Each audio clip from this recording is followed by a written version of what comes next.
Hey guys, tonight we are going to drift very far back in time, further than kings and castles, further than the pyramids, further even than the first cities and the first written words, all the way back to one of the oldest and strangest questions in the whole human story. When did people first start drinking alcohol? When did our ancestors first discover that a certain kind of spoiled, bubbling, transformed liquid could change the way they felt, and decide, against all sober sense, that they rather liked it? It is a question that takes us back not thousands, but, in a way, millions of years, and it turns out to be tangled up with some of the biggest stories there are. The story of how we became human, how we settled down, how we built the first towns, and how we learned to live together at all. It is, when you stop to think about it, a genuinely peculiar thing that we do. Somewhere in the deep past, human beings looked at fruit that had gone soft and bubbling, or grain that had soaked and soured, and instead of throwing it away, they drank it, and felt something shift in their heads, and came back for more. And from that small, strange beginning grew an enormous river running through all of human history, through religion and medicine and trade and feasting and law. A thread that connects a prehistoric forager to a Sumerian brewer, to a Roman senator, to very nearly everyone who has ever lived. Tonight, we are going to follow that thread, gently, all the way from its murky beginnings to the edges of the modern world. Now, before you settle in, drop a comment telling me where you are watching from in the world, and what time it is. It's always 2 a.m. somewhere, and I find it oddly comforting to imagine all of us, scattered across the world, lying awake in the dark together, drifting back through deep time. And if this channel helps carry you off to sleep, tap that like button and subscribe, but only if you genuinely enjoy what I do here. No pressure at all. I will be here regardless, talking quietly in the dark about the long, slow, strange history of our species. Now, dim those lights, switch on a fan for some soft background hum, and get comfortable, because tonight, we have a very long journey ahead of us tonight, back across an almost unimaginable depth of time. You do not need to remember any of it.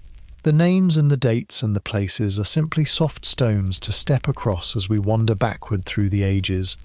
And if you lose the path and slip away into sleep, that is not a failure. That is precisely the point. Have you ever wondered who the very first person to get tipsy might have been, and whether they had the faintest idea what was happening to them? Have you ever wondered whether our distant ancestors, swinging through the trees, were already nibbling at fermenting fruit long before anyone was remotely human? Have you ever wondered whether the desire for a drink might, just possibly, have helped to talk our ancestors into settling down and inventing farming and civilization itself? These are real questions that real scholars argue about, and tonight we are going to wander through all of them, slowly, in the dark. So settle back, let your eyes grow heavy, and let us drift away together, back toward the very beginning, to a time long before history, when the story of alcohol and the story of humanity first became quietly, permanently entangled. Let us begin with the question itself, and with just how astonishingly far back it reaches. When we ask when humans first started drinking alcohol, we instinctively imagine some scene from the ancient world, robed figures raising cups in a temple perhaps, or villagers around a fire. But the honest answer to the question is that it is older than the ancient world, older than civilization, older than farming, older, in a sense, than humanity itself. To find the true beginning, we have to abandon the idea of a single moment of invention altogether, because alcohol was not invented. It was discovered, and then discovered again, and again, countless times, by countless creatures, over a span of time so vast it strains the imagination. This is the first thing to understand, and it is genuinely strange and rather wonderful. Alcohol is not, at root, a human creation at all. It is a natural substance, produced constantly, all over the world, entirely without our help, by some of the smallest living things on the planet. Long before there were people to drink it, the world was, in a quiet way, already brewing. Fruit fell from trees and fermented where it lay. Sap pooled and soured. Honey diluted by rain bubbled gently in hollow trees. The raw materials and the process existed for untold millions of years before any human hand or mouth came near them. The question is not really when humans created alcohol, but when, in our long descent from the trees, we encountered this thing that already existed and began to seek it out on purpose. And that pushes the question back into an almost vertiginous depth of time, because the creatures we descend from, the early primates and their ancestors, were eating fruit in tropical forests for tens of millions of years. And where there is ripe and overripe fruit, there is fermentation, and where there is fermentation, there is alcohol, in small amounts, present in the very food these animals lived on. So in the loosest possible sense, our lineage has been encountering alcohol for as long as it has been eating fruit, which is to say, for a span of time that dwarfs the entire history of our species many times over. The relationship between primates and alcohol may be older than primates that look anything like us, older than the forests we know today, reaching back into a green and steaming prehistory we can barely picture. So tonight's question has, in truth, two answers, and we are going to explore both. There is the deep answer, the evolutionary answer, which reaches back millions of years to our fruit-eating ancestors and the very chemistry of our bodies, and asks why we are drawn to this substance at all. And there is the human answer, the historical answer, which asks when our own kind began deliberately to make alcohol, to brew and ferment on purpose, to weave drinking into ritual and society and daily life. The deep answer takes us into the rainforest and the bloodstream. The human answer takes us into the first villages and cities. We will travel through both, slowly, across the whole night. For now, simply let go of the idea that there was a first drink, a single moment when someone invented the whole thing. Let that tidy notion dissolve. The truth is mistier and older and far more interesting. A story not of invention, but of a slow, deep, ancient entanglement between living things and a substance the world had been quietly making all along. Let us begin where it truly begins, not with people at all, but with the silent, universal accident of fermentation itself. To understand where alcohol comes from, you have to understand that the world is, and always has been, faintly and constantly awash in it. Fermentation is not a rare or delicate process that requires human cleverness to set in motion. It is one of the most common and automatic things in all of nature, happening everywhere, all the time, wherever the right simple conditions come together, entirely on its own. The recipe could not be simpler. You need sugar, and you need yeast, and you need a little time. Sugar is everywhere in the natural world, in the flesh of ripe fruit, in nectar and sap and honey, in anything sweet. And yeast, the tiny single-celled organism that does the work, is everywhere too, drifting invisibly through the air, coating the skins of fruits, settling on every surface, a near universal presence we never see. Bring sugar and yeast together in a little moisture, leave them alone for a while, and fermentation simply begins, unbidden. The yeast consumes the sugar, and, as a byproduct of its feeding, produces two things: bubbles of gas and alcohol. That is all fermentation is. It is the waste product of yeast quietly eating sugar, and it happens whether anyone wants it to or not. This means that the natural world produces alcohol on a staggering scale, continuously, without any involvement from us at all. Picture a fruit tree at the end of its season, the ground beneath it littered with fallen fruit, soft and split and warming in the sun. Inside that fallen fruit, the moment its skin breaks and its sugars are exposed to the yeasts in the air, fermentation begins. The fruit starts very gently to turn into something alcoholic. A forest floor in autumn is, in a real sense, scattered with countless tiny natural breweries, each piece of rotting fruit a little vessel of mild, wild fermentation. The same thing happens to sap that leaks and pools, to nectar, to honey that gets rained into. The world has been doing this forever, in every forest and meadow, with no one watching. And the creatures of the world have always lived among this, and eaten it, and presumably noticed its effects. Animals that feed on fruit are, inevitably, sometimes eating fermented fruit and consuming the small amounts of alcohol within it. There are many accounts, some reliable and some surely exaggerated, of animals encountering fermented fruit and behaving strangely afterward, of birds and mammals that seem, after a feast of overripe windfalls, to be unsteady on their feet or their wings. We should be cautious about these stories, which are easy to romanticize, but the underlying fact is sound. Alcohol exists in the wild, in the ordinary food of fruit-eating creatures, and animals have been encountering it, in small doses, for as long as there have been animals to eat fruit and fruit to ferment. So the stage was set long before any human arrived.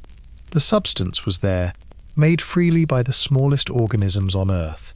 The process was there, automatic and universal, and the creatures encountering it were there, eating it by accident in their daily food.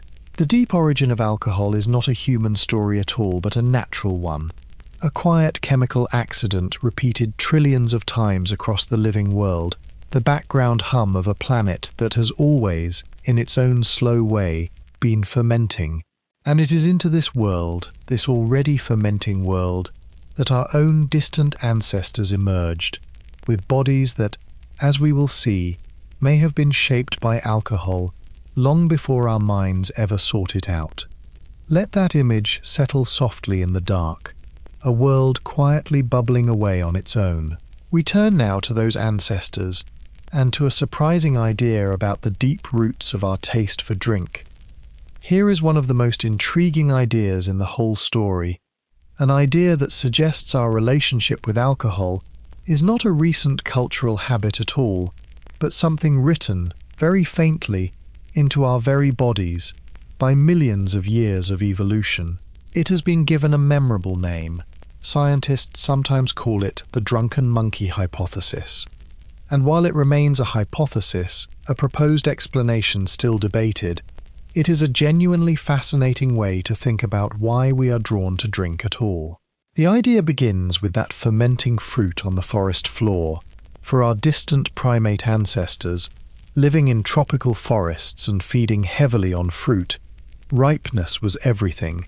Ripe fruit was sweet, energy-rich, and ready to eat, while unripe fruit was hard and sour and far less nourishing.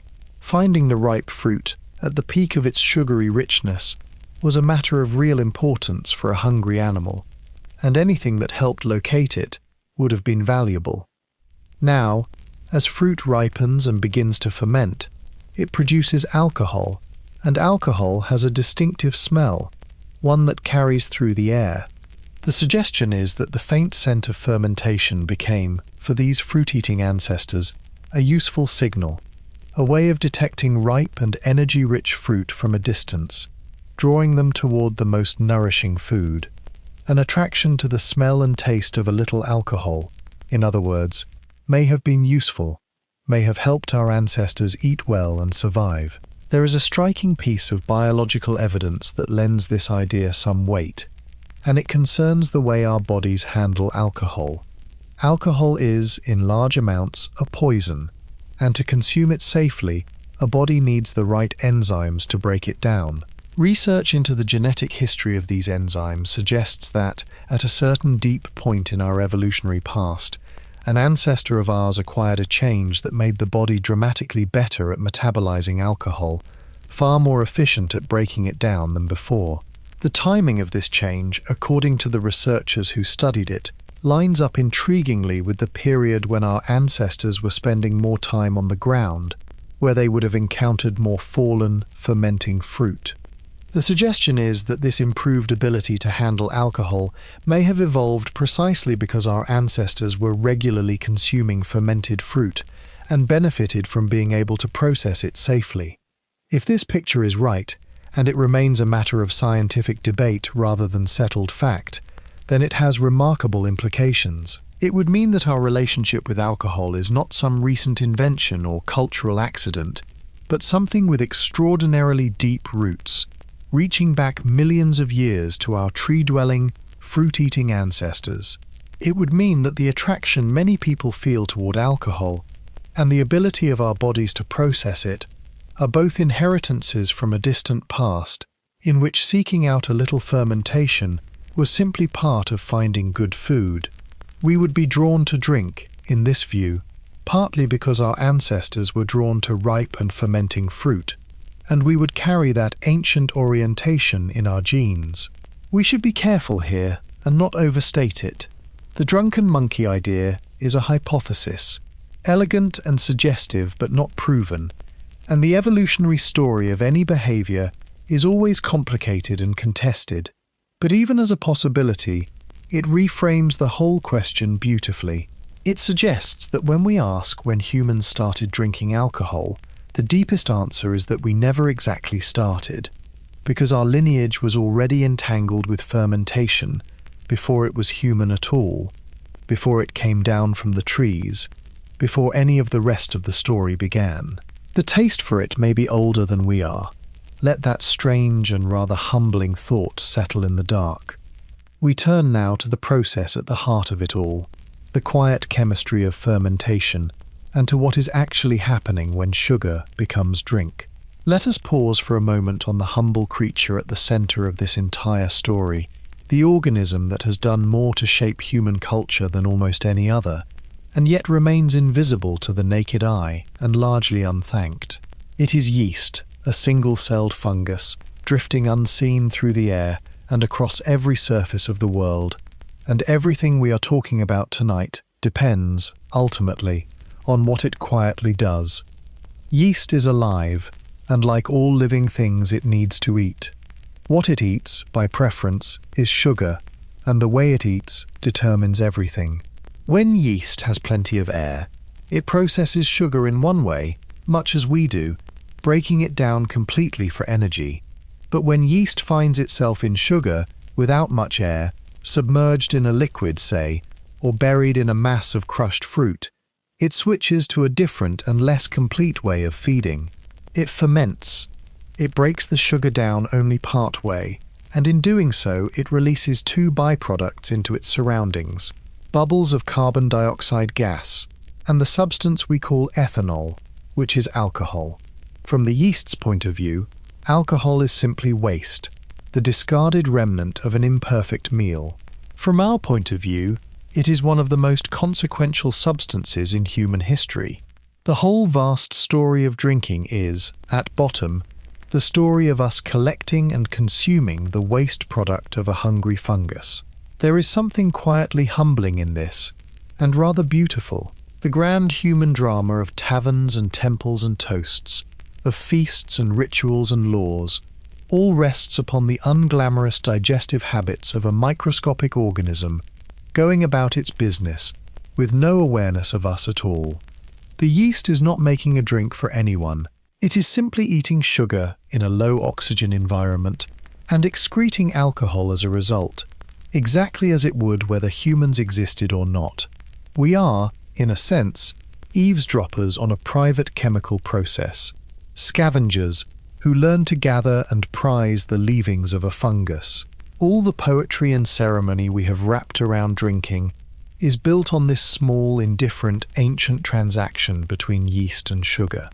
And what makes alcohol so significant to us, of course, is what it does once we consume it. Ethanol is a small, simple molecule that passes easily into the body and reaches the brain, where it alters the way the brain works, dampening some of its activity, loosening its ordinary restraints, changing mood and sensation and behavior.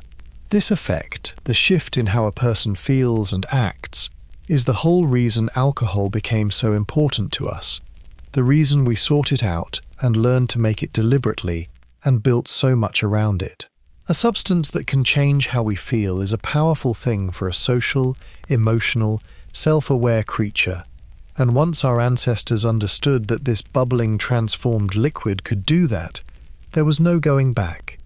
So as we go forward into the human part of the story, into the brewers and the vintners and the first cities, keep this small, invisible creature in mind, because it is the true protagonist.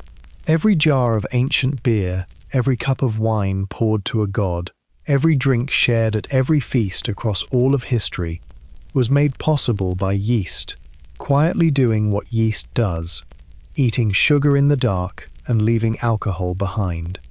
We did not invent the process. We discovered it, learned to encourage it, and built a great deal of our culture on top of it. Let that quiet, tireless little organism settle in your mind, working away unseen as it has for untold ages. We turn now to a frustrating problem, the problem of how we can possibly know any of this about a past that left so little behind. Here we run into one of the great difficulties in telling this story, and it is worth understanding, because it shapes everything we can and cannot know. The difficulty is this. For most of the time that humans have likely been making and drinking alcohol, they left behind almost no trace of it at all. The deep history of drinking is, for the most part, invisible, lost to the simple fact that the things involved do not survive. Think about what is required to make and drink a fermented beverage. You need the raw materials, fruit or grain or honey, which rot away to nothing and leave no trace after a few years, let alone a few thousand. You need a container of some kind to hold the liquid while it ferments and to drink it from, and for most of human history these containers would have been made of perishable things: a hollowed gourd, a wooden bowl, a basket lined with pitch, a bag made of skin or stomach, a vessel of woven fibers. And you need the liquid itself, which is drunk or spilled or evaporated and is gone. None of these things endures. The fruit decays, the wooden cup rots, the skin bag crumbles, the drink vanishes. A people could have been brewing and drinking for thousands of years, and left, in the end, essentially nothing for an archaeologist to find. This is why the deep history of alcohol is so genuinely uncertain, so full of maybes and probablys and likelies. It is entirely possible, even probable, that humans were making fermented drinks long before we have any evidence of it, using perishable containers and perishable ingredients that have left no mark on the record. People may have been fermenting honey and water in gourds, or fruit in wooden troughs, or sap in skin bags, for many thousands of years before the first trace we can actually detect. The absence of evidence here is very much not evidence of absence. It is simply the silence of a record that was never written, the blank where countless lost cups and forgotten brews once were. So what changed? What allows the story to come into focus at last? The answer, more than anything, is pottery. The invention of fired clay containers, vessels of baked earthenware that are tough, durable, and very nearly immortal in the archaeological record, transformed everything, not just for the people who made them, but for us trying to study them thousands of years later. Pottery survives. Broken, buried, scattered. It endures for many thousands of years, and crucially, it can hold traces of what was once inside it. The porous clay absorbs tiny chemical residues from the liquids it contained, and those residues, locked into the fabric of the pot, can survive across the millennia, waiting to be found and read. With pottery, for the first time, drinking left a trace that lasts. This means that the moment our story comes into clear focus is not the moment humans started drinking, which was surely far earlier, but the moment they started drinking out of fired clay, which is much more recent. We are like people trying to reconstruct a long conversation from only its final few minutes, the part that happened to be recorded. Everything before the pottery is shadow and inference and reasonable guesswork. Everything after begins, slowly, to be visible. So as we step now into the era of hard evidence, remember that we are joining a story already long in progress, picking up the thread not at its beginning, but at the first point where it left marks we can read. Let that frustrating, humbling limitation settle in the dark. We turn now to those first hard traces, and to the oldest drinks we can actually prove. So when, at last, do we find the first solid, physical proof of deliberate fermentation, the earliest drink we can actually demonstrate rather than merely suspect? The answer takes us back thousands of years, to the analysis of those durable clay pots, and to the patient work of scientists who learned how to read the faint chemical ghosts of ancient liquids locked inside them. The technique is remarkable. Researchers take fragments of ancient pottery and analyze the residues absorbed into the clay, identifying the chemical signatures of what the vessel once held. Particular compounds linger as telltale signs, the marks of grapes, of honey, of certain grains, of the chemical changes that fermentation leaves behind. By carefully identifying these traces, scientists can reconstruct, with reasonable confidence, what was once inside a pot that has stood empty for thousands of years, and in some cases they can say with real assurance that the vessel held a fermented drink.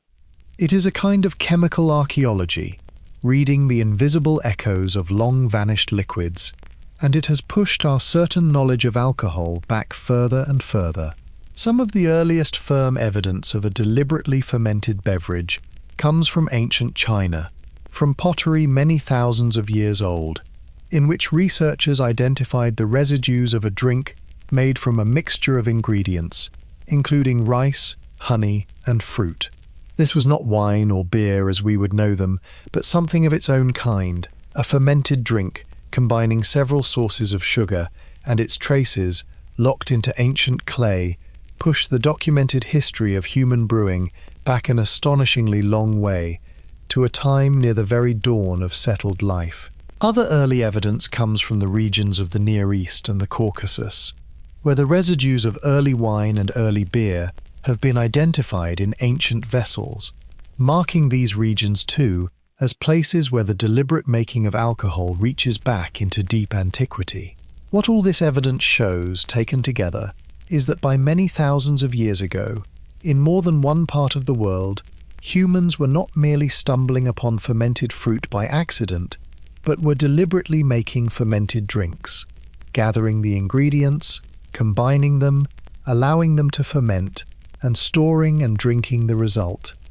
This is a profound shift. It marks the point where alcohol moves from a natural accident encountered in the wild to a human product made on purpose, a thing of intention and skill and knowledge. Somewhere in the deep past, people had learned the secret, had understood that certain ingredients left in certain ways would transform into something with that particular and prized effect, and had begun to make it happen by design. And it is surely no coincidence that this firm evidence appears around the same broad period as another momentous change in human life, the shift from a wandering, foraging existence to a settled life of farming and villages and, eventually, towns. The deliberate making of alcohol and the dawn of settled agricultural life appear, in the record, as near neighbours in time, and this proximity has led to one of the most intriguing and hotly debated questions in the whole field, a question that turns our ordinary assumptions about progress upside down. Did farming come first, and brewing follow? Or could it possibly have been the other way around? Let that question hang in the dark for a moment. We turn to it now. Here is one of the most delightful and provocative ideas in the deep history of our species, an idea that has been argued over by serious scholars for a long time, and that, true or not, forces us to think very differently about how civilization began. The conventional story of the birth of farming goes like this. People learned to cultivate grain in order to make bread, to feed themselves more reliably, and this settled. Farming life then made everything else possible. But some have proposed a startling alternative. What if people first cultivated grain not mainly for bread, but for beer? What if the desire for drink, rather than the need for food, was part of what tempted our ancestors to settle down and farm in the first place? The idea sounds almost absurd at first, even comical, but it is not as far-fetched as it seems, and it has been taken seriously in scholarly debate for decades. The reasoning runs roughly like this. The wild grasses that were the ancestors of our grain crops are, in their natural state, rather unpromising as a source of bread. The grains are small, hard to gather, and laborious to process into anything like a loaf. It is not obvious that they would have struck early foragers as worth the enormous effort of cultivation simply for eating. But those same grains, soaked and allowed to ferment, can produce a mild, nourishing, mood-altering drink. And this, some have argued, might have been a far more compelling motivation, a reason to gather and tend, and eventually cultivate these grasses that mere bread alone might not have provided. The pull of the drink, in this view, helped draw people toward the grain, and the grain drew them toward farming, and farming drew them toward everything else. We should be clear that this remains a contested hypothesis, not an established fact, and many scholars favor the more traditional view that food, not drink, was the primary driver of early agriculture, with brewing following on afterward. The truth, as so often, may be a tangle of both, with grain valued for bread and for beer together, the two uses entwined from the start, neither one simply preceding the other. The debate is genuinely unresolved, and reasonable experts disagree. But the very fact that the beer before bread idea can be seriously entertained tells us something important, that the making of alcohol was bound up with the origins of settled life from very early on, deeply woven into the great transformation that gave rise to villages, towns, and ultimately civilization itself. And whichever way the causation ran, the connection between grain, fermentation, and settled life is real and profound. Once people were living in settled communities and cultivating grain, the making of beer from that grain became a central and enduring feature of their lives, and grain-based fermented drink would go on to play an enormous role in the first great civilizations, as we will see. Whether the beer helped cause the farming or the farming enabled the beer, the two grew up together, side by side, at the foundation of the settled human world. The fields of grain and the jars of fermenting drink were neighbors from the beginning. There is something rather wonderful in even being able to ask the question, in the possibility, however uncertain, that some part of the vast edifice of human civilization rests on the desire for a drink. It punctures our solemn image of progress, the idea that we settle down out of pure practical necessity and sober foresight, and suggests instead something more human, more appetite-driven, more recognizable. Perhaps we did not only build the first villages to fill our stomachs with bread, but also, in part, to fill our cups. It is at least possible, and the possibility is delicious. Let it settle, gently, in the dark. We turn now to a place where the gathering and the feasting may have come even before the farming, to some of the oldest monumental sites our species ever built. Among the most extraordinary discoveries in recent archaeology are very ancient sites, older than the first farming villages, where people who were still hunter-gatherers nonetheless came together in large numbers to build monumental structures and, it seems, to feast. These places challenge our old assumptions about the order in which things happened, and some researchers have suggested that fermented drink may have played a part in them, drawing scattered people together for great communal gatherings before farming had even properly begun. The picture that emerges from such sites is genuinely surprising. Before our ancestors had settled into farming villages, before they had domesticated their crops, groups of hunter-gatherers were apparently capable of coming together, in considerable numbers, to undertake enormous shared projects, raising great stones and building structures that must have required many hands working together over long periods. And where large numbers of people gather for shared effort, they must be fed, and they tend to feast, and feasting, then as now, may well have involved drink. At some of these ancient gathering places, researchers have found large vessels and stone basins, and have raised the intriguing possibility that these were used to prepare fermented beverages on a substantial scale, drink to fuel and reward and bind together the great communal gatherings. If this interpretation is correct, and it remains debated and uncertain like so much in this deep and shadowy period, then it suggests something remarkable about the role of drink in human society. It suggests that fermented beverages may have been part of what brought people together in large groups in the first place, a social lubricant and a shared reward that helped make possible the cooperation needed for great communal undertakings. The feast, fueled in part by drink, may have been a powerful force for gathering scattered bands into larger groups, for forging the bonds and the shared purpose that complex collective projects require. Drink, in this view, was not a luxury that came after civilization, but possibly one of the social tools that helped make larger-scale human cooperation possible at all. This connects back to the beer before bread idea in a deep and satisfying way. Both point toward the same striking possibility, that the making and sharing of fermented drink was not a late refinement added once societies were already complex, but was woven into the very processes by which human beings first came together in large numbers, first cooperated on a grand scale, first began the long road toward villages and towns and cities. The shared cup, in this picture, helped build the shared world. Whether or not every detail holds up, the broad suggestion is profound, that something as simple as a fermented drink may have helped to glue together the earliest large human communities. We must be careful, as always in this misty period, not to overstate what we know. These are interpretations, possibilities, the best current readings of fragmentary and ambiguous evidence, and they will doubtless be refined and argued over for many years to come. But they enrich our sense of just how deep and how important the human relationship with drink may be. From the fermenting fruit of the forest floor, to the bodies of our distant ancestors, to the great gatherings of the first monument builders, alcohol keeps appearing not at the edges of the human story, but somewhere near its heart. Let that thought settle softly in the dark.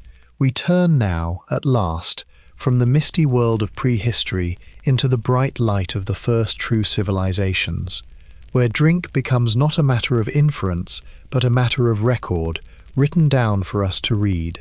When we reach the first great civilizations, the first cities with writing and records and organized states, the history of alcohol finally steps out of the shadows of inference and into the clear light of documented fact. And what we find in the very earliest written records of humanity is that alcohol, and beer in particular, was not a minor indulgence at the margins of life, but a central pillar of society, woven into the economy, the religion, the diet, and the daily existence of some of the first complex human communities on Earth. In the early cities of Mesopotamia, the land between the rivers where some of the world's first urban civilization arose, beer was everywhere and was everything.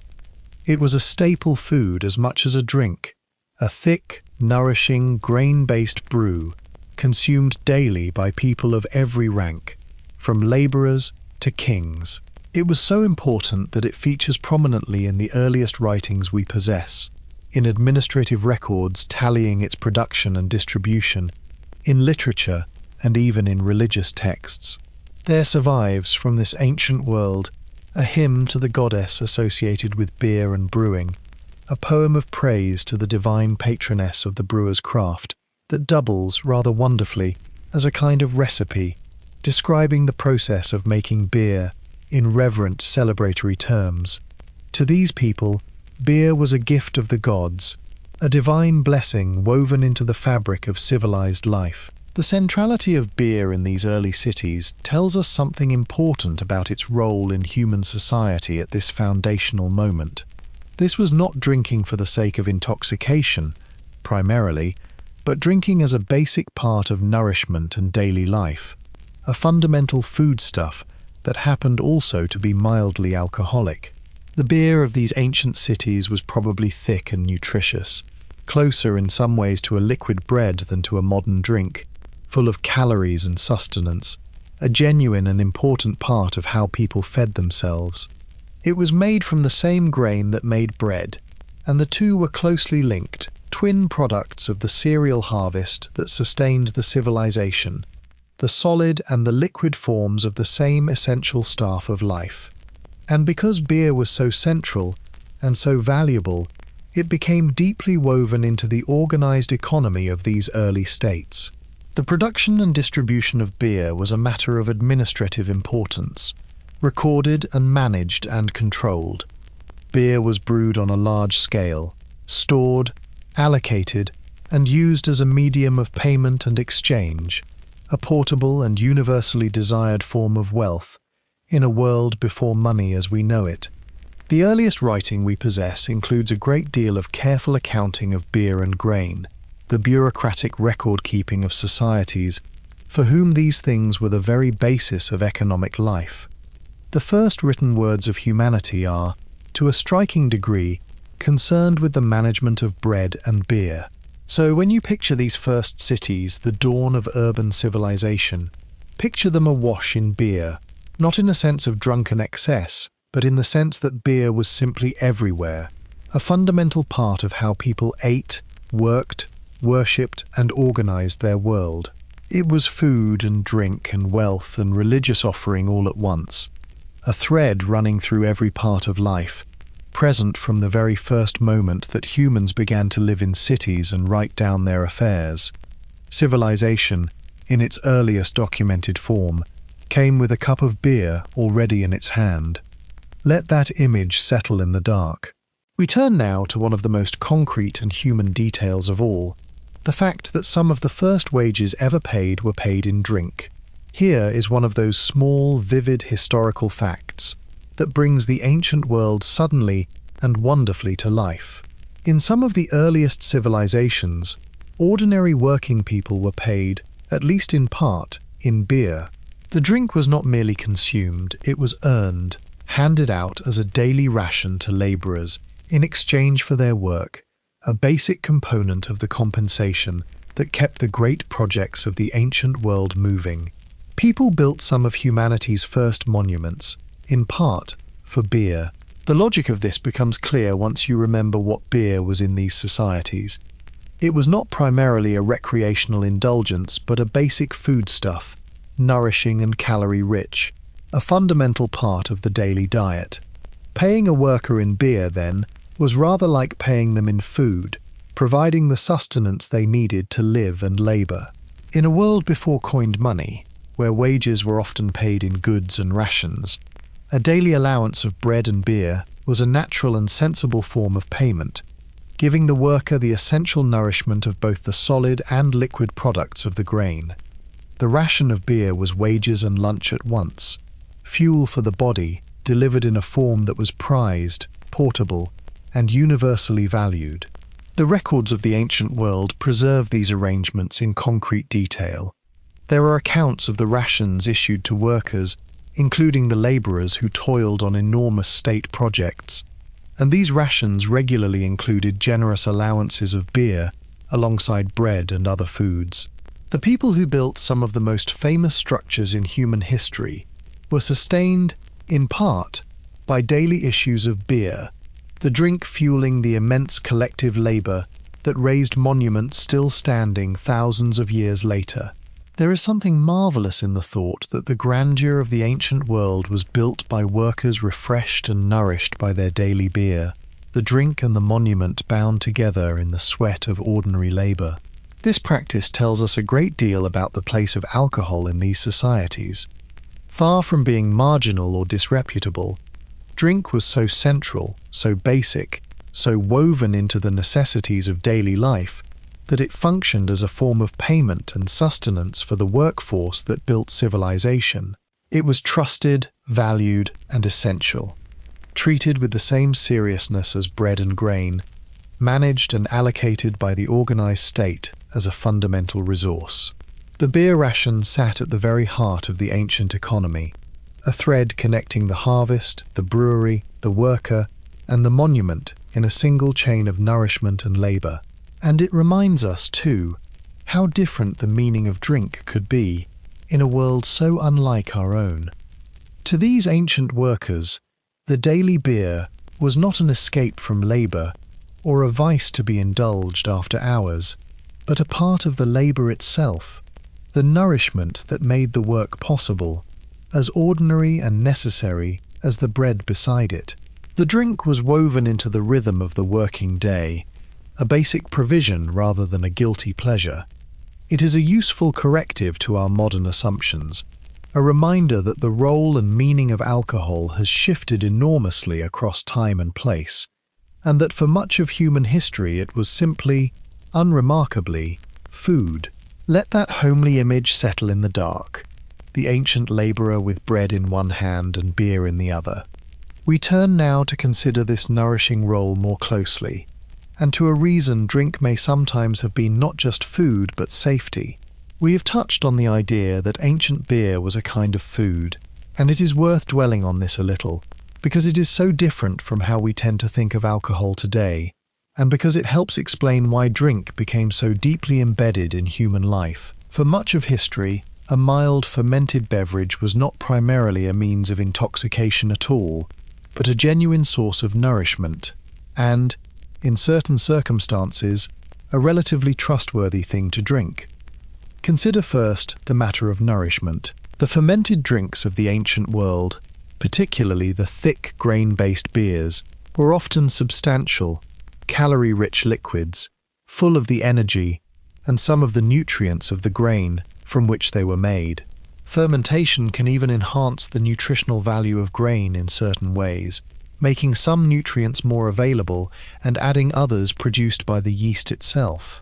A daily portion of such beer was a real contribution to a person's sustenance, a meaningful part of their food intake, rather than an empty indulgence.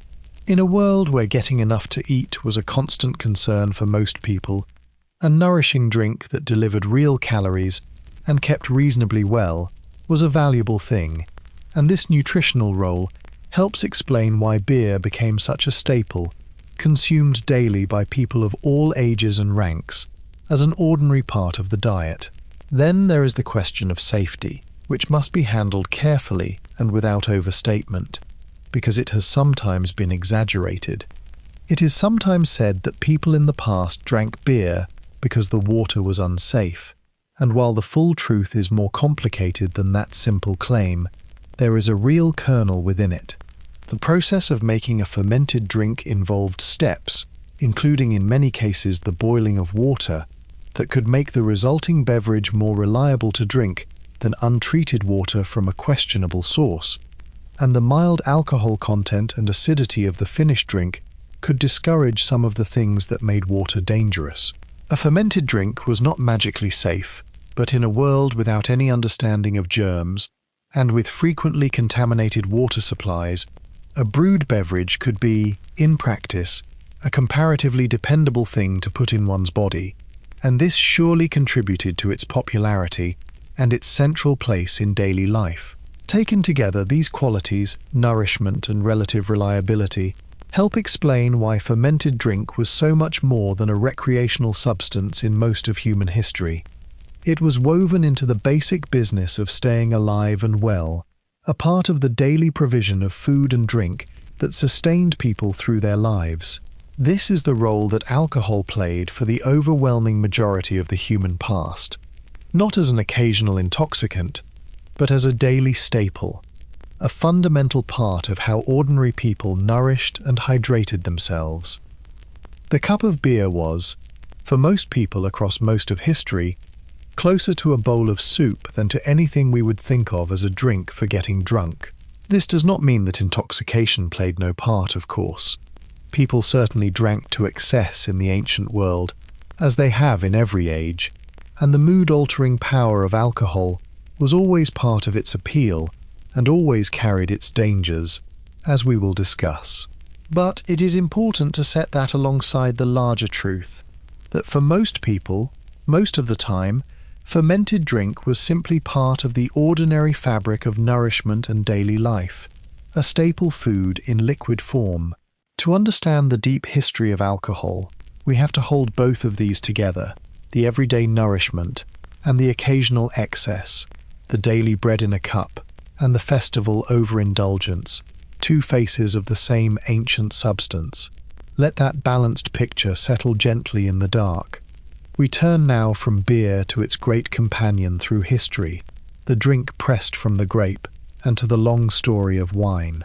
If beer was the drink of grain and of the everyday, wine was the drink of the grape, and it followed its own distinct path through history, rising to become beer's great companion and rival, the other great pillar of the ancient world's relationship with alcohol. The story of wine is the story of a particular fruit, the grape, and of the regions and peoples who learned to cultivate it and transform its juice into one of the most prized and enduring of all human drinks.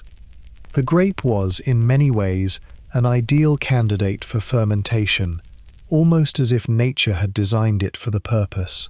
Grapes are rich in sugar. They grow in abundant clusters that are easy to gather and crush, and their skins naturally carry the very yeasts needed to ferment them, so that crushed grapes, left to themselves, will begin to turn into wine almost unbidden. This natural readiness to ferment meant that the discovery of wine probably required little more than the gathering and storing of grapes and the observation of what happened to their juice over time. The grape practically makes wine on its own, and our ancestors had only to notice and to encourage and to refine the process. The deliberate making of wine, the cultivation of grapevines, and the production of wine on purpose appears to have deep roots in the regions around the Caucasus Mountains and the Near East, where some of the earliest firm evidence of winemaking has been found in the residues of ancient pottery.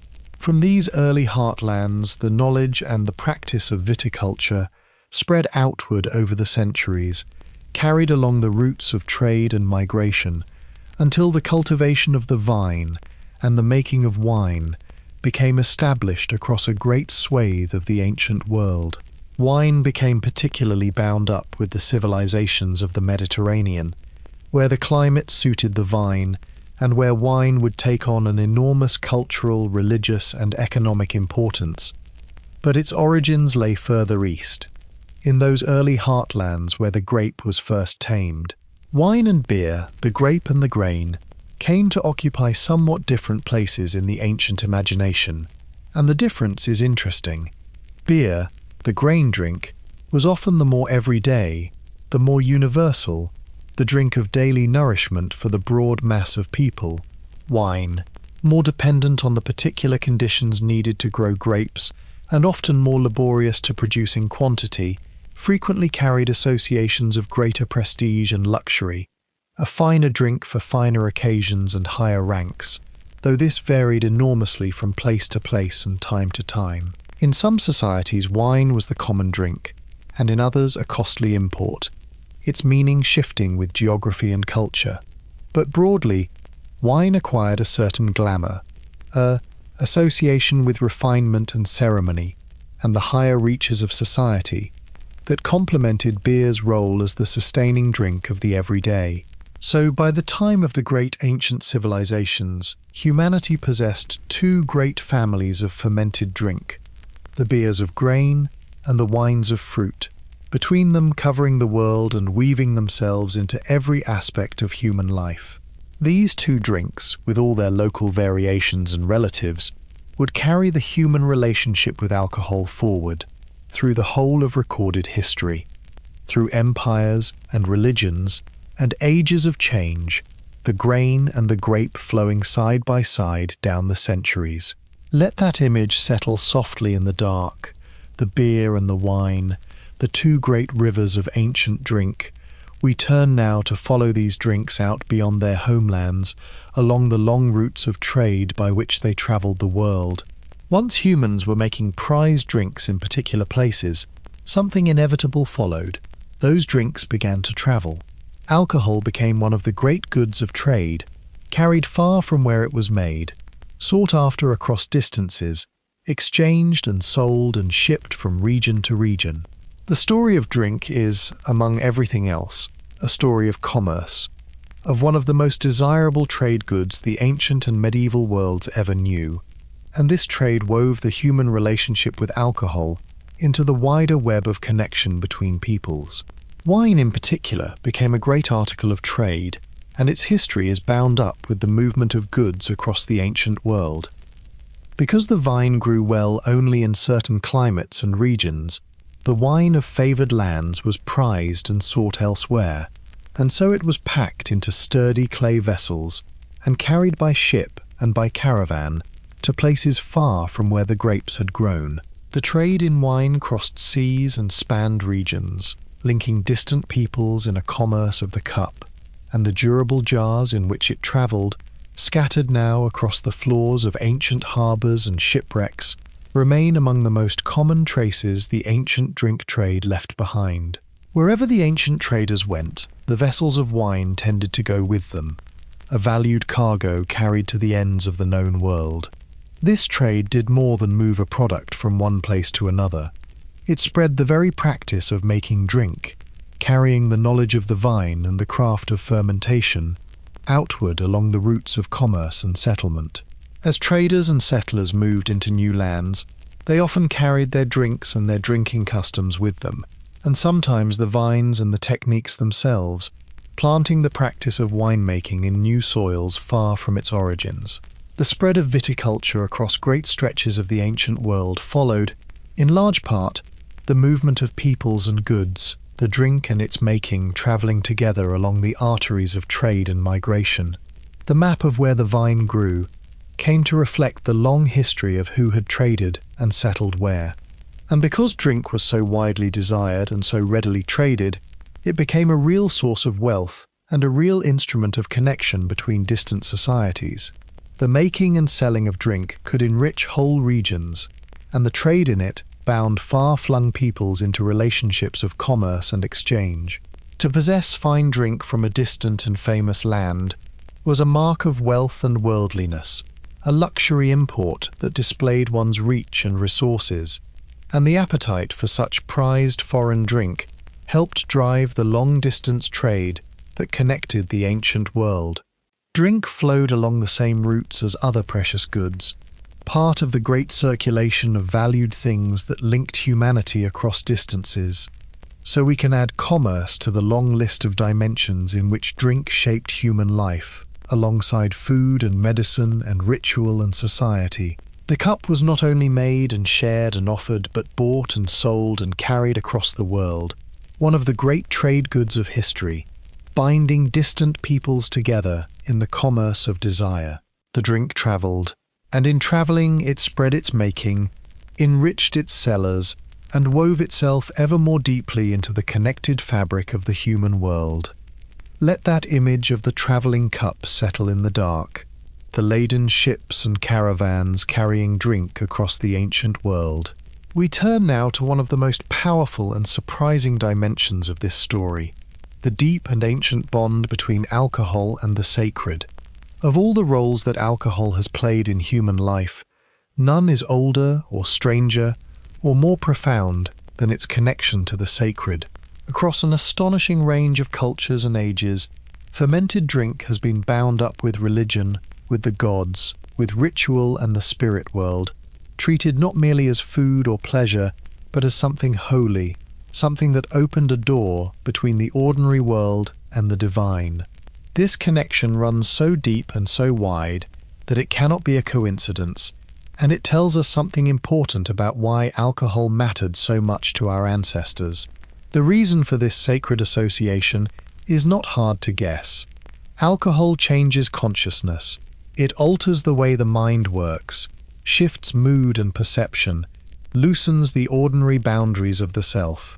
To people without any scientific understanding of what was happening, this transformation of the inner world must have seemed genuinely mysterious, even miraculous, a sign that the drink contained some power beyond the ordinary, some spirit or divine essence capable of touching and changing the human soul. A substance that could lift a person out of their everyday state of mind, that could bring exhilaration or visions or a sense of transcendence, naturally seemed connected to the realm of the gods and the spirits, a sacred thing to be treated with reverence and used in the most solemn of contexts. The very word spirits, which we still use for strong drink, carries an echo of this ancient sense that something otherworldly dwelt within the cup. And so, across the ancient world, we find gods and goddesses associated with drink and its making, divine figures who presided over the vine or the grain or the brewing, who gave the gift of fermentation to humanity and were honored in return. We have already met the Mesopotamian goddess of beer, praised in her ancient hymn. The Mediterranean world had its great god of wine, a powerful and complex deity associated with the vine, with intoxication, with ecstasy and revelry, but also with a wild and dangerous divine madness. A god whose worship involved drink as a path to a kind of sacred frenzy, a loss of the ordinary self in the presence of the divine. Across many cultures, the substance that altered the mind was given a divine patron and a place in the world of the gods, its power understood as a sacred mystery rather than a mere chemical effect. This sacred dimension shaped how alcohol was used in countless religious contexts. Fermented drink was offered to the gods, poured out in ritual, consumed in sacred ceremonies, used to mark the holiest moments of communal life. It featured in rites of worship and sacrifice, in the great festivals of the religious calendar, in the ceremonies surrounding birth and marriage and death. To share a drink could be to commune not only with one another, but with the divine, the cup a vessel of sacred as well as social significance. The same drink that nourished the body in daily life could, in the right ritual context, become a means of touching the spirit world, a bridge between the human and the holy. There is something deeply revealing in this ancient marriage of drink and the sacred.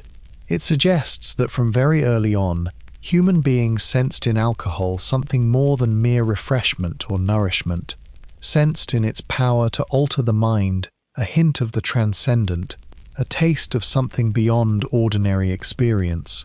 The longing that alcohol could touch was not only physical but spiritual, a reaching toward altered states, toward release from the ordinary self, toward communion with something greater. This longing is one of the deepest things in human nature, and alcohol, for all its dangers, was one of the most ancient and widespread means by which our ancestors sought to satisfy it. Let that profound and ancient connection settle in the dark. We turn now to one of its most concrete expressions, the practice of offering drink to the gods and the dead.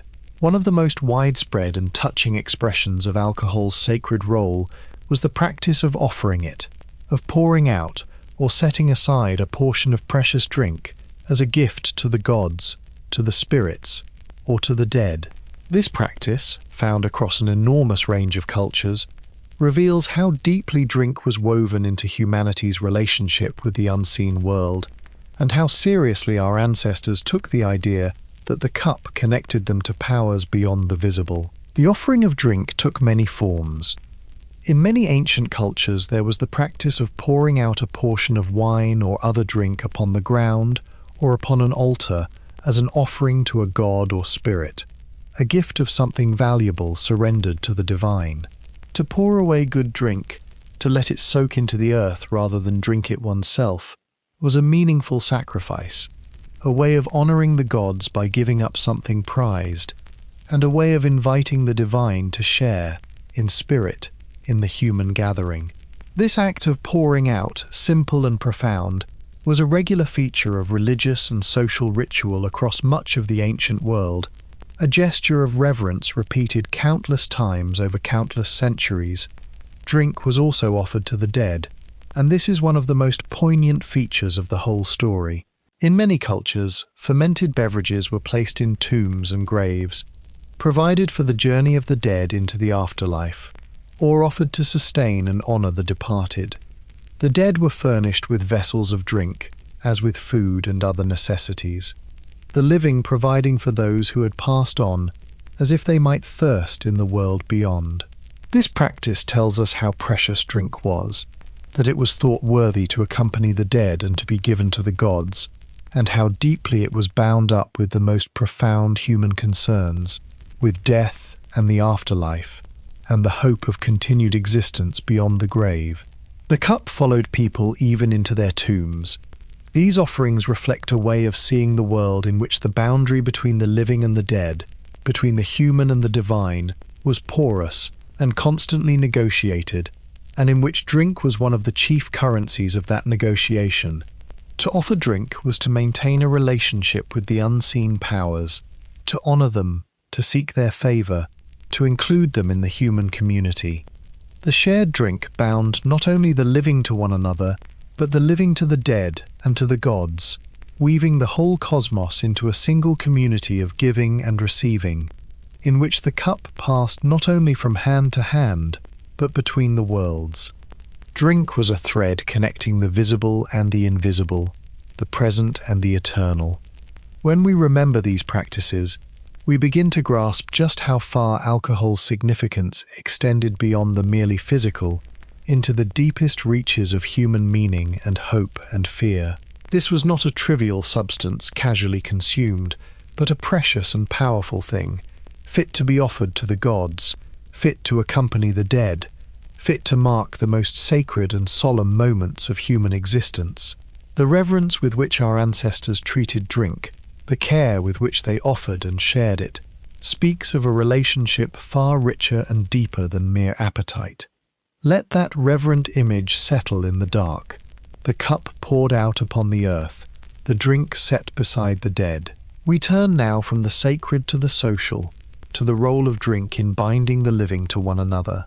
Alongside its sacred role, alcohol has always played a profound social one, serving as one of humanity's great instruments of connection, hospitality, and the binding together of people. To share a drink is one of the oldest and most universal gestures of human fellowship, a way of creating and affirming bonds between people, and this social power of drink has been central to its place in human life across every age and culture.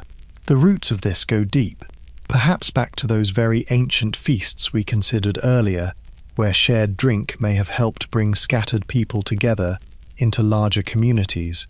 The act of sharing a drink, of offering hospitality to a guest, of raising a cup together, creates a moment of shared experience and mutual trust, a small ritual of connection. To offer drink to a visitor was, across countless cultures, a fundamental gesture of welcome and goodwill, a way of saying that the guest was received, honored, and included. To refuse such hospitality, or to fail to offer it, could be a serious breach of the social order, an insult, or a sign of hostility. The shared cup was a language of relationship, spoken across the whole human world. Drink lubricated the great social occasions of human life, the feasts and festivals and celebrations that marked the rhythm of the year and the milestones of existence.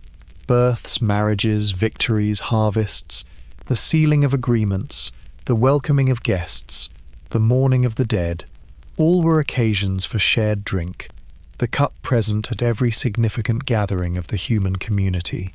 Alcohol's power to relax, to loosen the tongue, to ease the awkwardness between people, and warm the mood of a gathering, made it a natural companion to every kind of social occasion, a substance that helped people come together, open up, and bond.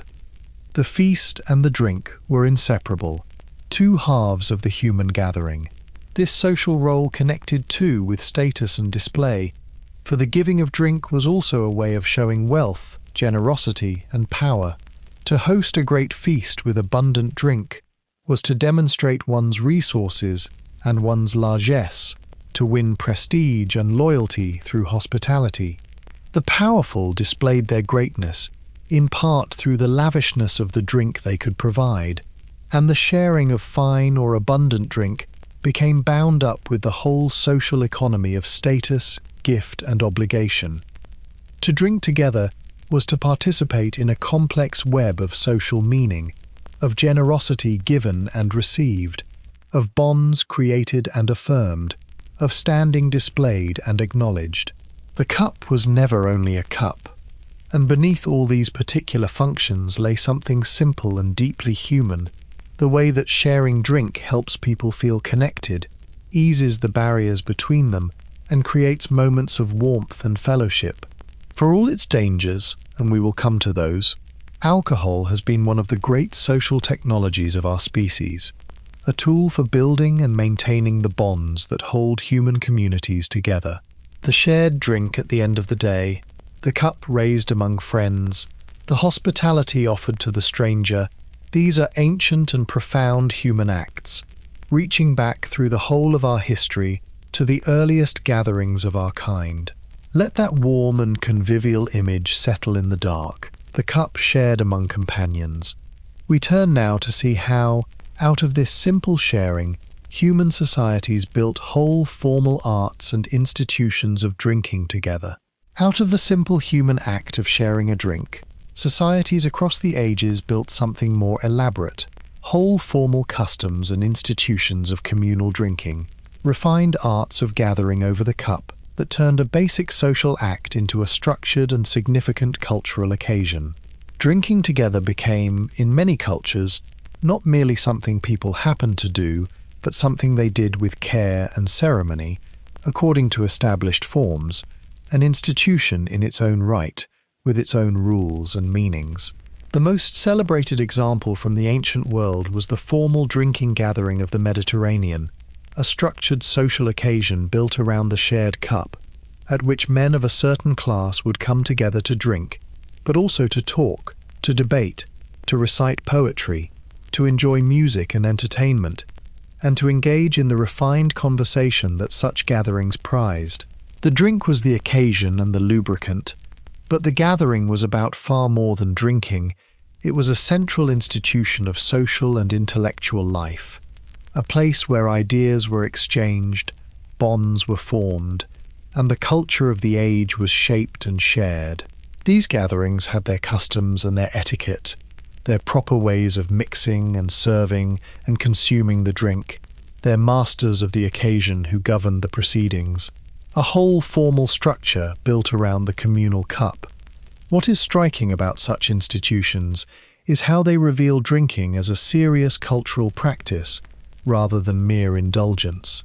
The formal drinking gathering was a place of conversation and thought, of poetry and music and the exchange of ideas, an occasion that could be refined, even philosophical, the loosening warmth of the shared drink serving to open minds and tongues, and to foster a particular kind of free and convivial exchange. Drink, in this setting, was bound up with culture, with intellect, with the higher reaches of social life, woven into the very fabric of how a society thought and talked and created. The cup and the conversation went together, the one helping to call forth the other. Such formal customs of drinking together were not confined to one place or age, but appeared, in many forms, across the human world. Different cultures developed their own institutions and rituals of communal drinking, their own proper occasions and forms and etiquette, their own ways of making the shared cup the center of a structured social gathering. The communal drinking house, the tavern and the alehouse, became across many societies a central institution of ordinary social life, a gathering place where people met to drink and talk and pass the time together, a hub of community and conversation.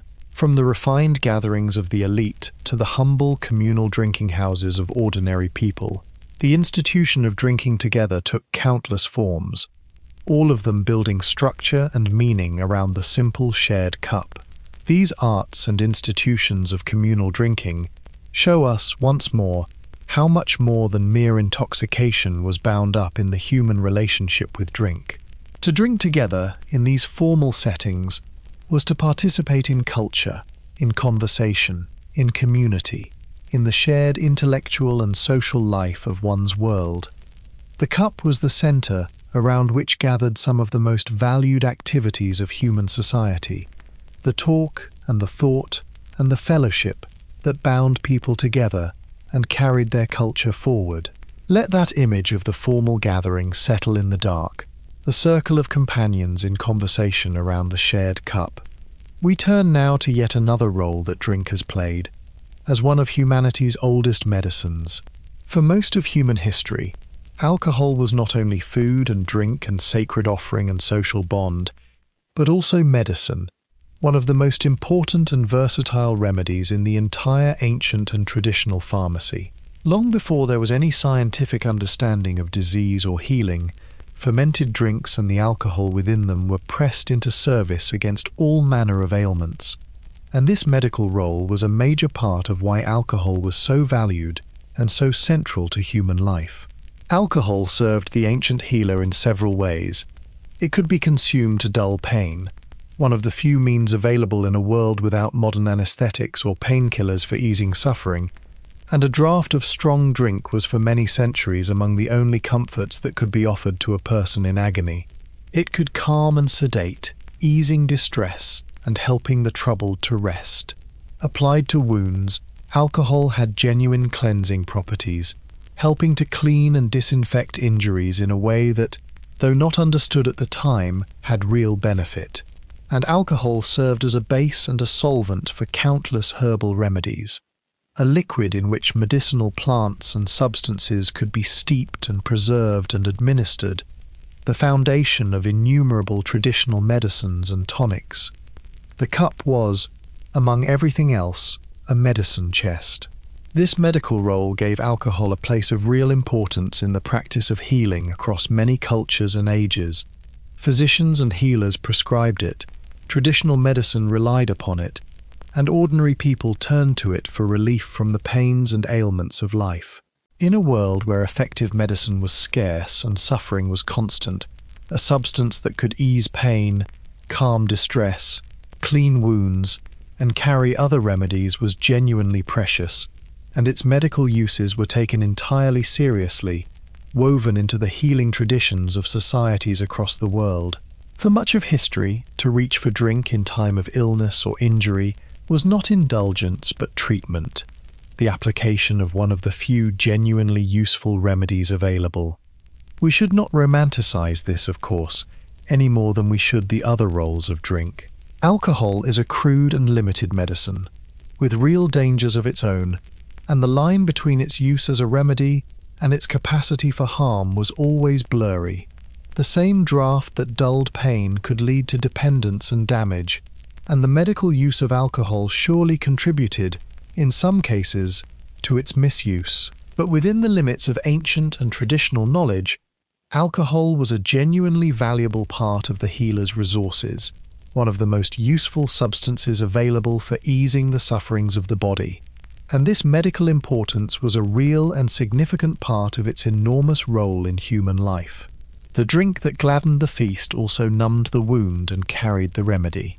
So we can add medicine to the long list of roles that alcohol played in the human past, alongside food and drink and sacred offering and social bond. It is a remarkable list, and it explains a great deal about why this one substance became so extraordinarily central to human civilization. Few things have served so many vital functions at once, nourishing the body, easing its pains, healing its wounds, gladdening the heart, binding the community, and touching the divine, all from the same humble product of yeast and sugar. Let that picture of the many-sided cup settle in the dark. We turn now to consider just how universal this relationship became, as we sweep our gaze across the whole of the inhabited world. One of the most striking facts in this entire story is just how universal the making of alcohol became, how nearly every part of the inhabited world, independently, discovered fermentation and made it a part of human life. This was not a single invention that spread from one place to all the others, but something discovered again and again, all over the globe, wherever humans lived among the sugars that yeast could transform. The urge to ferment, it seems, is very nearly as universal as humanity itself. The variety is astonishing, and it follows the local bounty of each region with beautiful logic. Wherever people lived, they found something to ferment from whatever sweet or starchy materials their land provided. In regions of grain, they made beers from barley, wheat, millet, and other cereals. In regions of the grape, they made wine. Where rice was the staple, people made fermented drinks from rice. the rice wines and related beverages of much of Asia. In the Americas, people made fermented drinks from maize and from the sap and hearts of certain plants, the corn beers and agave drinks of the New World. Across Africa, people fermented grains, fruits, and the sap of palms into a great variety of traditional drinks. Wherever there was honey, people could make a drink from honey and water, perhaps the simplest fermented drink of all. The map of human fermentation is the map of human habitation, each region transforming its own particular harvest into drink. This near universality tells us something profound about human beings and about fermentation itself. It tells us that the discovery of alcohol was, in a sense, almost inevitable for any people living among fermentable materials, that the process was simple enough and the result valued enough that it would be found, sooner or later, almost everywhere. And it tells us that the things alcohol provided, the nourishment, the medicine, the social bonding, the sacred power, the alteration of consciousness, were things that human beings everywhere desired, so that once fermentation was discovered, it was embraced and elaborated and woven into the fabric of life. The universality of drink reflects the universality of the human needs and longings that drink could touch. Honey deserves a special mention here, for the drink made from honey and water, sometimes called mead, has a strong claim to being among the very oldest of all fermented beverages, perhaps even older than beer or wine. The reason is its sheer simplicity. Honey, diluted with a little water, will ferment readily, needing no cultivation of crops, no grinding of grain, no pressing of fruit, only honey and water and time. Since honey was available to gatherers long before any farming began, and since the fermentation of diluted honey can happen almost by accident, it is entirely possible that honey-based drinks were among the first that humans ever encountered and made, reaching back into the deep prehistoric past, before grain or grape were ever cultivated. The simplest drink may also be the oldest, so the picture that emerges is of a species that, all across the world, in every region it inhabited, discovered and embraced the making of fermented drink, each people drawing on its own local materials, but all reaching, in the end, for the same transformation, the same prized result. From the rice wines of Asia to the maize drinks of the Americas, from the palm wines of Africa to the meads of the north and the grain beers and grape wines of the old heartlands, humanity fermented its world. It is one of the most universal of all human practices, a near constant companion to our species across the whole globe. Let that worldwide image settle in the dark, the whole inhabited earth quietly brewing. We turn now, for balance and honesty, to the parts of the world and the peoples for whom this was not so, and to the variety of the human relationship with drink.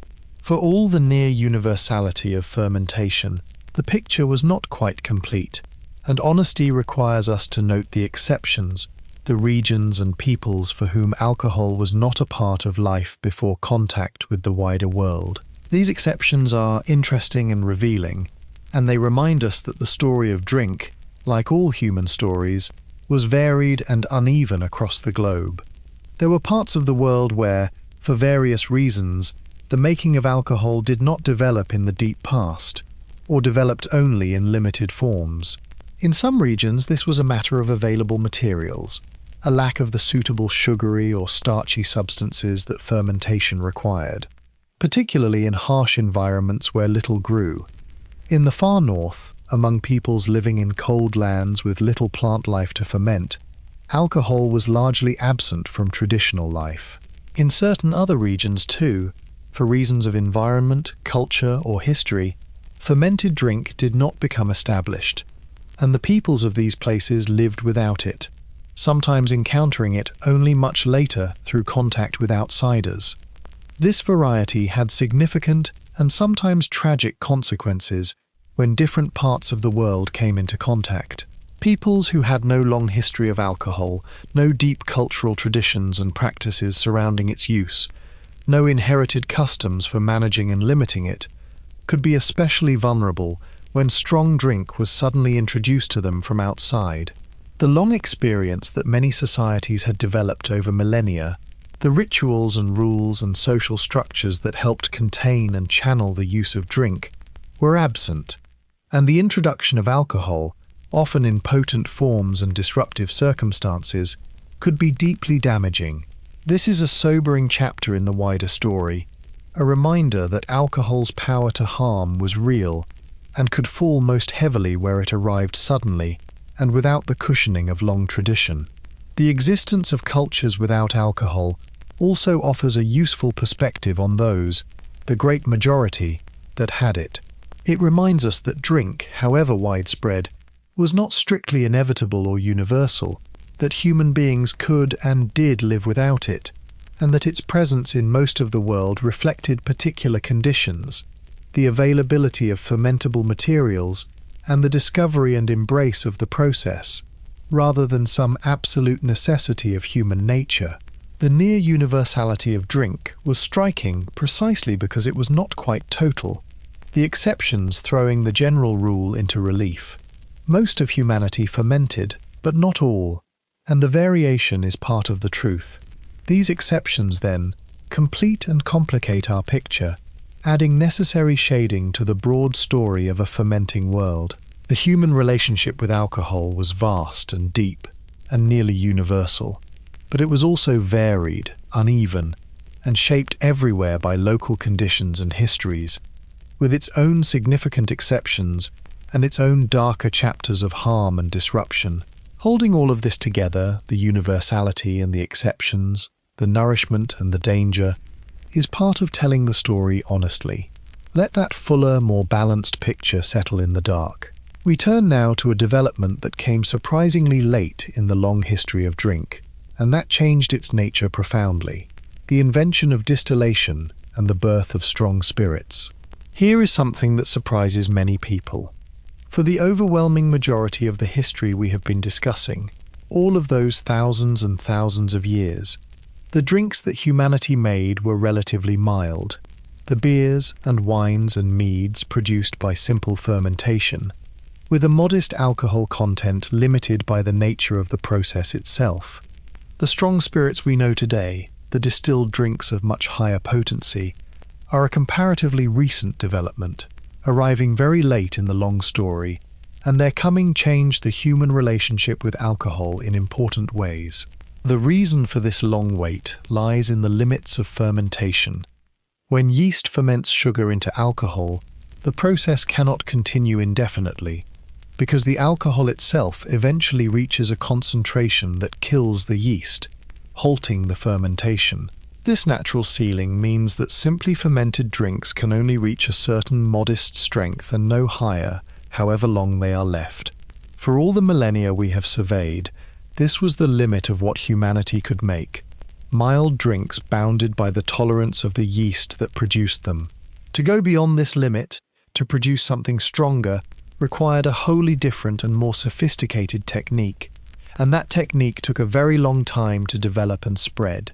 That technique was distillation, the process of heating a fermented liquid to separate and concentrate the alcohol within it.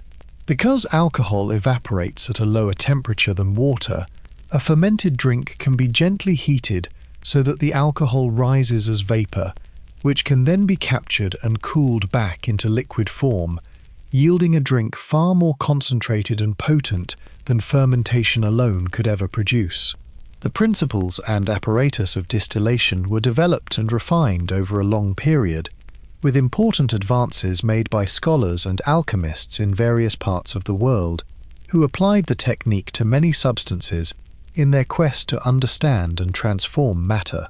Applied to alcohol, distillation made possible something genuinely new: strong spirits of a potency far beyond anything the ancient world had known.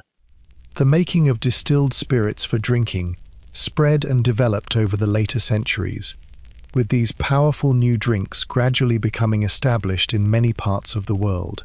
They were often regarded at first as something close to medicine, potent essences with names that reflected their perceived life-giving or preserving powers, used in small amounts as remedies and tonics before becoming Over time, drinks consumed more widely for their own sake. The spread of distilled spirits added an entirely new and far more potent member to the family of alcoholic drinks, sitting alongside the ancient beers and wines but differing from them profoundly in strength and in effect.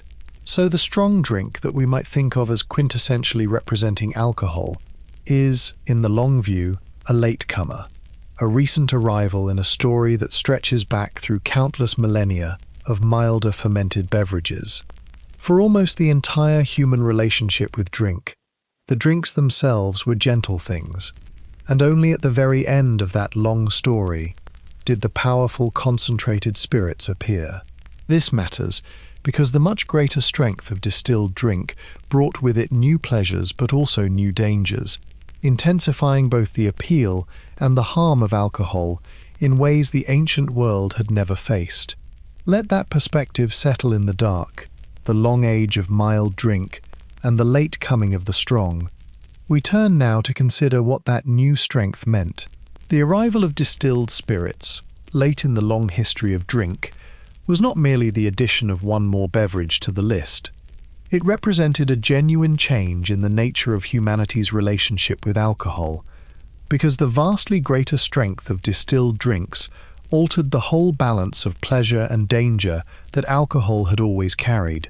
Understanding this helps us see how the deep, ancient, largely benign relationship between humans and mild fermented drink could shade, in more recent times, into something more troubled. Consider what the much greater potency of spirits meant in practice. The mild fermented drinks of the ancient world, for all their importance, were limited in their effects by their modest strength. A person could drink a good deal of ancient beer, and it would nourish them and gladden them, and perhaps make them merry. But the sheer volume required to reach serious intoxication imposed a kind of natural limit. Distilled spirits removed that limit. A small quantity of strong spirit could deliver an amount of alcohol that would have required a great deal of beer or wine, making it far easier to consume a great deal of alcohol quickly, and far easier to reach the extremes of intoxication and to suffer the harms that came with them. The natural break that the mildness of fermented drink had always provided was, with spirits, largely removed.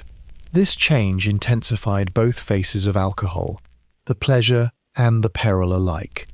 The same concentration that made spirits potent remedies and powerful pleasures also made them far more capable of causing harm, of leading to the damage of dependence, of injury to health, of disruption to lives and communities.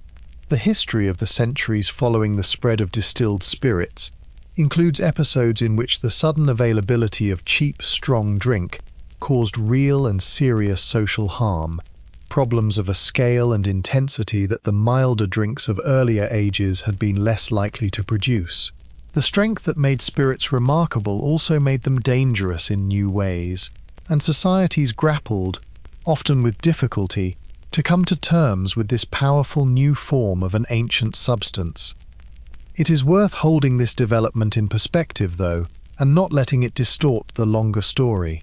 For the vast majority of human history, as we have seen, alcohol meant mild fermented drink, woven into nourishment and ritual and social life in ways that were, on the whole, deeply embedded and largely manageable. The intense problems associated with very strong drink are, in the long view, a relatively recent complication, arising from a particular late development rather than characterizing the whole sweep of the human relationship with alcohol.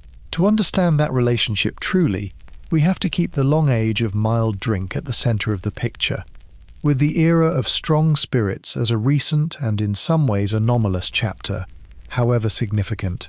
And yet that recent chapter matters enormously for understanding alcohol in the modern world, because it is the strong drink that has shaped so many of our current attitudes and concerns. The dangers that loom largest in the modern mind, the serious harms of heavy drinking, are bound up significantly with the potency that distillation made possible. The ancient relationship and the modern one are connected but not identical. The one rooted in mild and embedded fermented drink, the other complicated by the powerful concentrated spirits of more recent times. Let that distinction settle in the dark. We turn now to the deep ambivalence that has always run through the human relationship with drink. The sense, present from very early times, that this was a thing of two faces. From very early in the human story, alongside all the reverence and the celebration and the daily reliance, there ran a current of unease, a recognition that alcohol was a thing of two faces, a blessing and a danger at once, capable of great good and great harm. This ambivalence is ancient and deep, as old, very nearly, as the human use of drink itself, and it reflects a clear-eyed awareness that our ancestors had of the perils as well as the pleasures of the cup. The recognition of alcohol's dangers appears very early in the written record. Alongside the hymns of praise and the celebrations of drink, the ancient texts contain warnings, cautions against excess, acknowledgements of the harm that overindulgence could bring.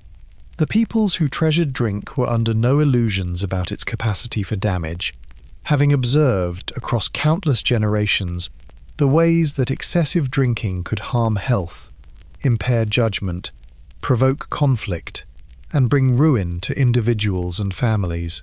This was not a modern discovery, but an ancient and well-understood truth, woven into the wisdom and the cautionary teachings of cultures across the world. The same societies that praised the gift of drink also warned, soberly, of its abuse. This ambivalence reflects something true about alcohol itself, that its central quality, the power to alter the mind and mood, is genuinely double-edged. The same loosening of ordinary restraint that could ease social bonds and bring relief and pleasure could also, taken too far, lead to loss of control, to poor judgment, to behavior regretted and harm inflicted. The same easing of pain and care that made drink a comfort could become a dependence that deepened the very troubles it seemed to soothe. The mood-altering power that was the whole point of alcohol was inseparable from its dangers, the gift and the curse, two aspects of a single property. Our ancestors understood this, and held both truths together, valuing drink while fearing its excess. Different cultures struck very different balances in response to this ambivalence. Some embraced drink wholeheartedly, while developing customs and rituals to contain and channel its use. Some viewed it with deep suspicion and surrounded it with restrictions. Some, through religious or cultural conviction, rejected it entirely, building traditions of abstinence that endure to this day among many peoples and faiths. The human response to alcohol's double nature was itself various and complex, ranging from enthusiastic embrace to total rejection, with every shade between, each culture working out its own relationship with this powerful and ambiguous substance. The very diversity of these responses testifies to the genuine difficulty of the thing, the real tension between alcohol's gifts and its dangers. This deep ambivalence is, in a sense, the truest reflection of what alcohol actually is, neither simply good nor simply bad, but genuinely both, a substance of real benefits and real harms, woven inextricably together.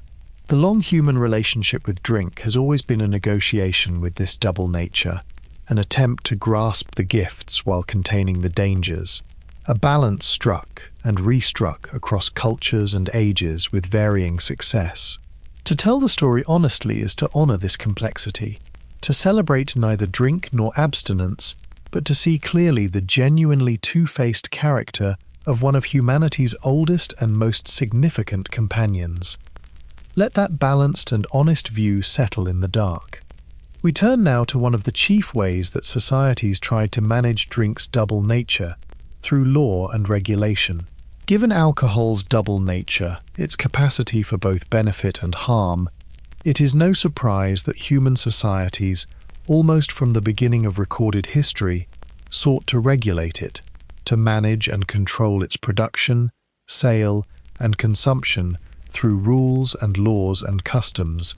The regulation of drink is nearly as old as drink itself in organized society, and it reflects the perennial human effort to grasp alcohol's gifts while limiting its dangers.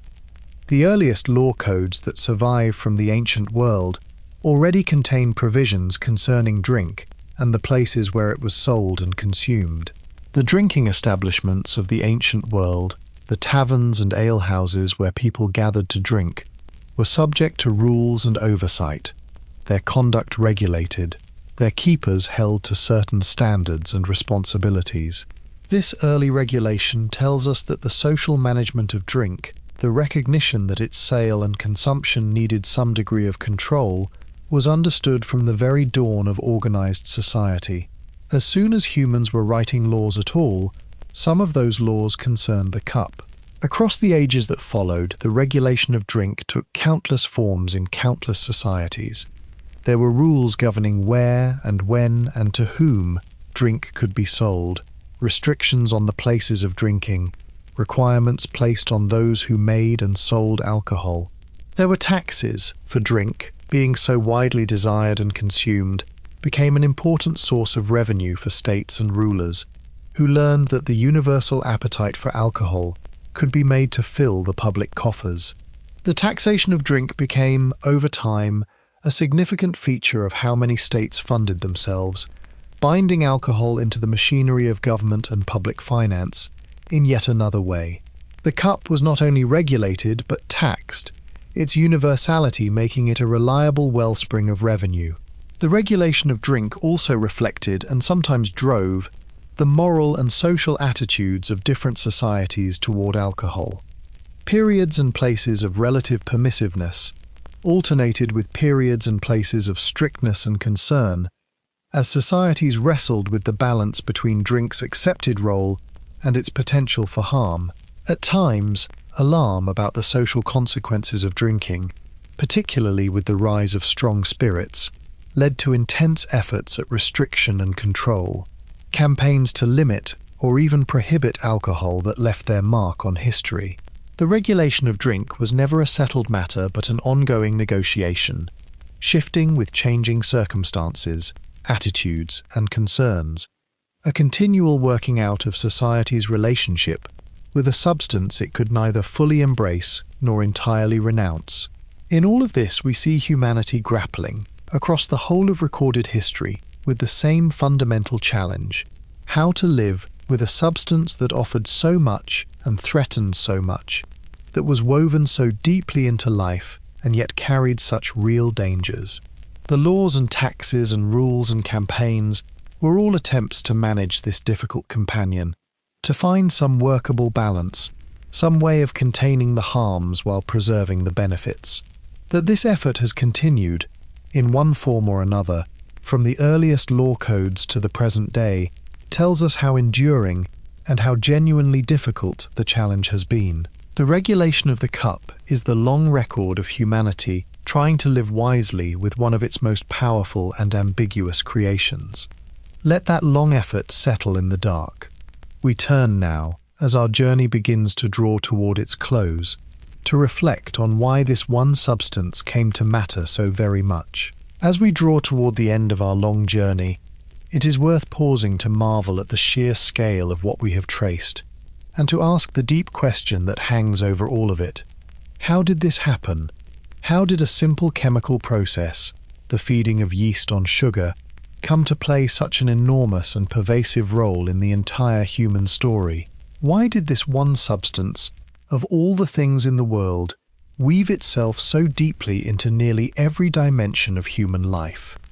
The answer lies ultimately in that single remarkable property of alcohol, its power to alter the human mind. Most substances in the world do nothing in particular to our consciousness. We eat them, use them, pass them by, and they leave our inner experience untouched. Alcohol is different. It reaches into the brain and changes how we feel, lifting mood, easing care, loosening restraint, altering the very texture of consciousness. For a creature like us, so emotional, so social, so burdened with self-awareness and worry, and the weight of our own minds, a substance that can change how we feel from within is a thing of extraordinary power and appeal. This single property is the engine behind the whole vast story. The reason alcohol mattered so much when so many other things did not. From that one property flowed everything else. Because alcohol could alter consciousness, it seemed sacred, a door to the divine, and so it entered religion and ritual. Because it could ease care and loosen the tongue, it became a social lubricant and a bond between people, and so it entered the feast and the gathering, and the rites of hospitality.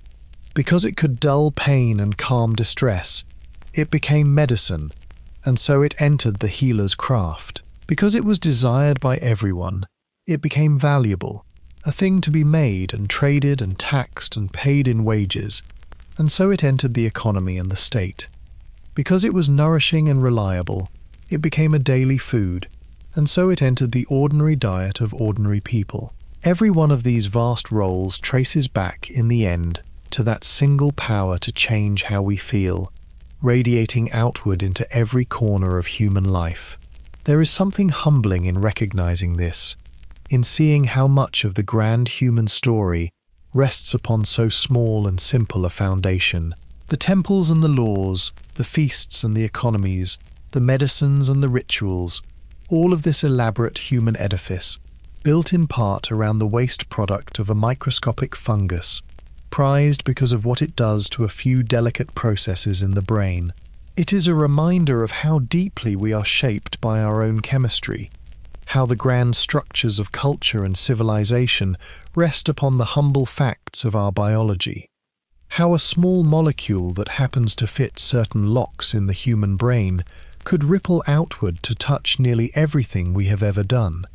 The vastness of the consequence is wildly out of proportion to the smallness of the cause. And it reminds us too of something about ourselves, about the deep human longing that alcohol answered.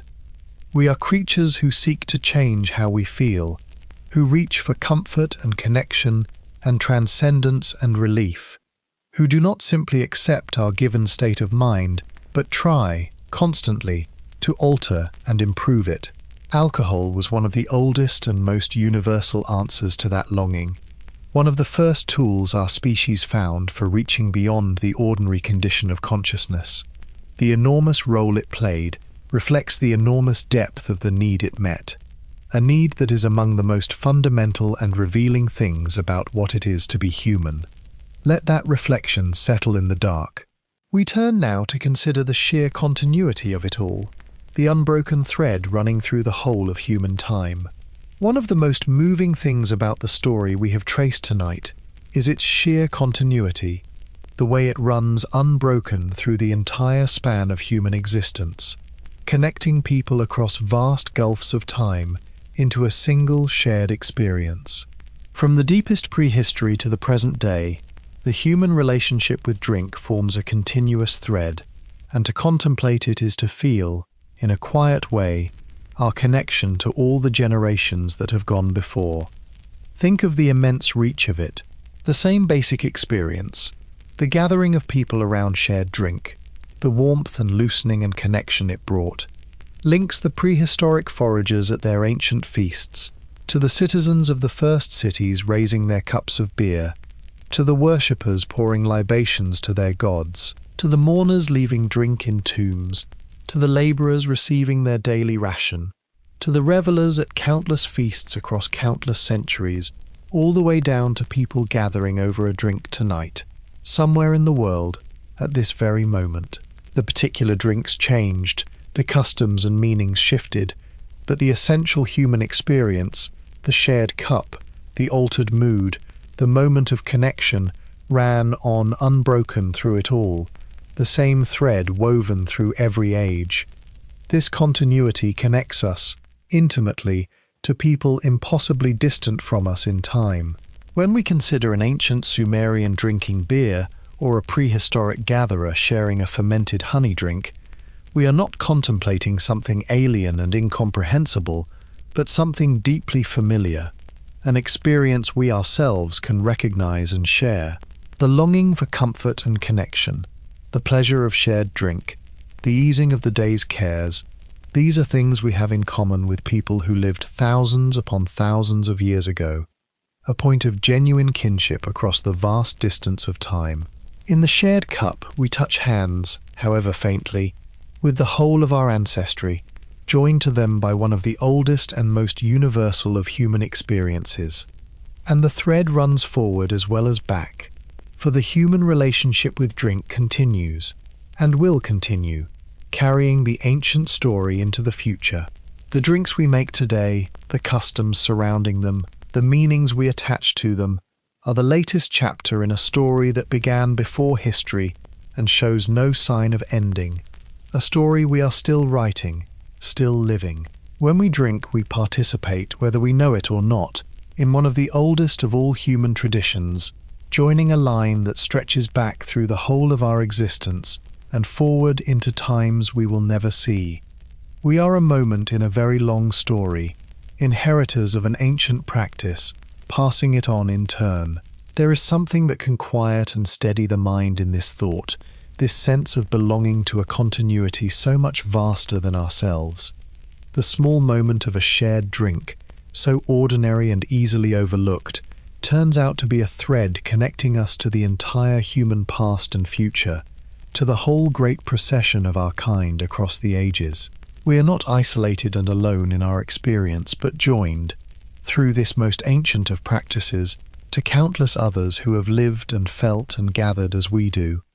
Let that sense of deep connection settle warmly in the dark, the long unbroken thread of which you are a part. We turn now to look more closely at what, in the deepest sense, the cup has always held.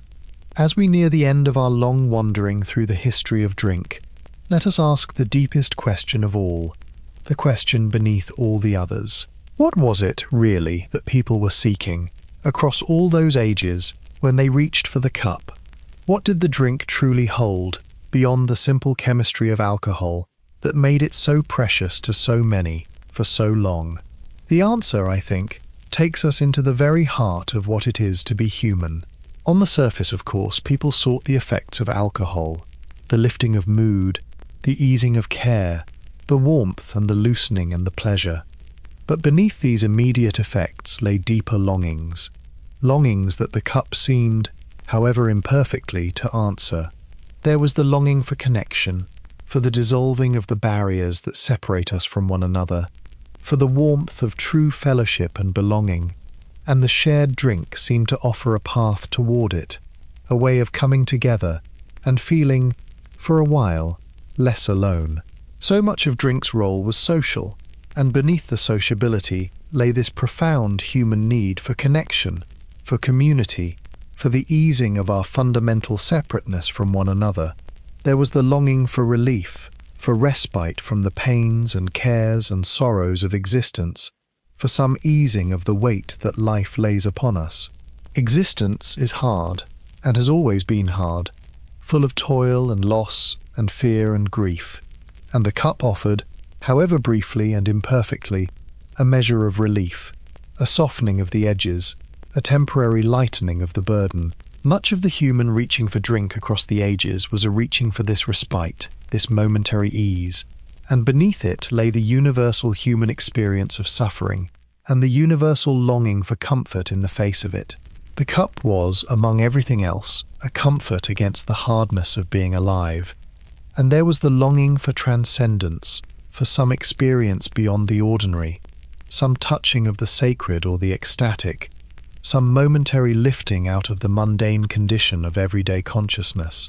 We are creatures who seem to hunger for something more than the ordinary, who reach toward the divine, the transcendent, the extraordinary, and alcohol, with its power to alter consciousness, offered one ancient path toward that something more. Beneath drink's sacred role lay this deep human longing for transcendence, for contact with something greater, for release from the confines of the ordinary self. The cup seemed, to many across the ages, to hold a drop of the divine. So what the cup really held, beneath the alcohol, was a kind of answer, however partial and flawed, to the deepest longings of the human heart, for connection, for relief, for transcendence. This is why it mattered so much, why it spread so far, why it endured so long, why it wove itself so deeply into everything we are. It spoke to needs that lie at the very core of human nature, needs we all share, needs that have driven us across the whole of our history. The drink was never really about the drink. It was about the longings it seemed to answer, the deep human hungers it seemed, for a while, to ease. And those hungers are ours still, as much as they were our ancestors, joining us to them in the most intimate way. Let that deep recognition settle gently in the dark. We turn now to see how those same longings live on in us today. It would be easy, having travelled so far back into the deep past, to feel that we have been visiting a world entirely foreign to our own, a procession of strange ancient peoples with their strange ancient ways. But the truth, as we have begun to see, is almost the opposite. When we look honestly at why our ancestors reached for the cup, we find ourselves looking into a mirror, for the longings that drove them are the very same longings that move us still. Across all the vast distance of time, the human heart has not changed nearly as much as the world around it. Consider what we still seek today when people gather over a drink. We seek, just as our ancestors did, connection, the warmth of company, the easing of the barriers between us, the sense of belonging and fellowship that comes from sharing something together. We seek relief, just as they did, a softening of the day's cares, a respite from the weight of our worries, a moment of ease in the midst of difficult lives. We seek, sometimes, a touch of something beyond the ordinary, a heightening or a release, an escape from the confines of the everyday. The particular forms have changed, the drinks and the settings and the customs, but the underlying needs are identical to those that moved the prehistoric forager and the ancient city dweller. We are reaching for the same things they reached for. This recognition should give us a certain humility and a certain tenderness toward both our ancestors and ourselves. We are not so very different from the people who poured libations to forgotten gods or received their daily ration of ancient beer. We carry the same hearts, the same hungers, the same deep needs for connection and comfort and transcendence. When we understand why they drank, we understand something about why we do, and we see ourselves as the latest expression of an ancient and continuous human pattern, not separate from our ancestors but continuous with them, moved by the same forces, reaching for the same relief, joined to them in the deep structures of our common nature. It should give us, too, a clearer eye for the double nature of it all, which we share with our ancestors as much as we share their longings. They knew, as we know, that the cup held danger as well as comfort, that the same drink which eased and connected could also harm and destroy, that the longings it answered could also be its trap. The ancient ambivalence is our ambivalence. The ancient struggle to grasp the gift while avoiding the harm is our struggle still.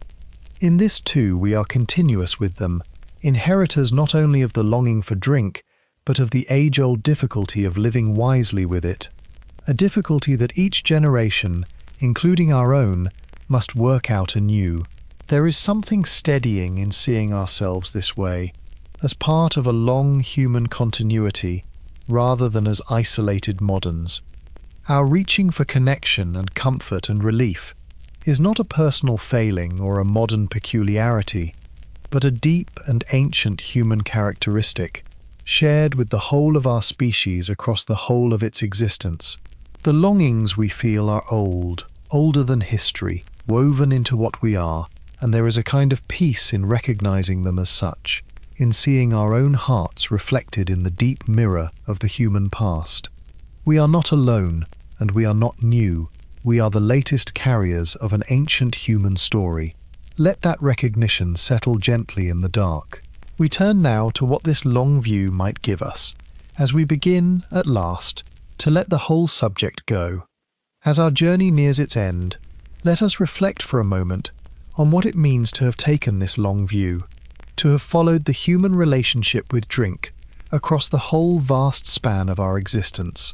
There is a particular gift in this kind of seeing, in stepping back so far that the ordinary present dissolves into the deep current of time, and it is a gift worth carrying with us as we drift towards sleep.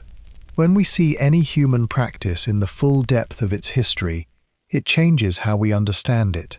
A thing that might seem, in the narrow view of the present, like a simple matter of personal choice or modern habit, reveals itself instead as the latest moment in an immense and ancient story, rooted in the deepest layers of our nature and our past.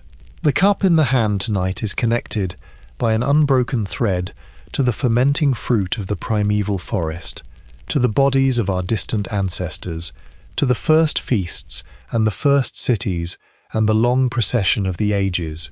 To see this is to see the present moment held within an enormous frame, to feel the depth of time beneath the surface of the everyday. It lends a strange dignity and weight to even the most ordinary things.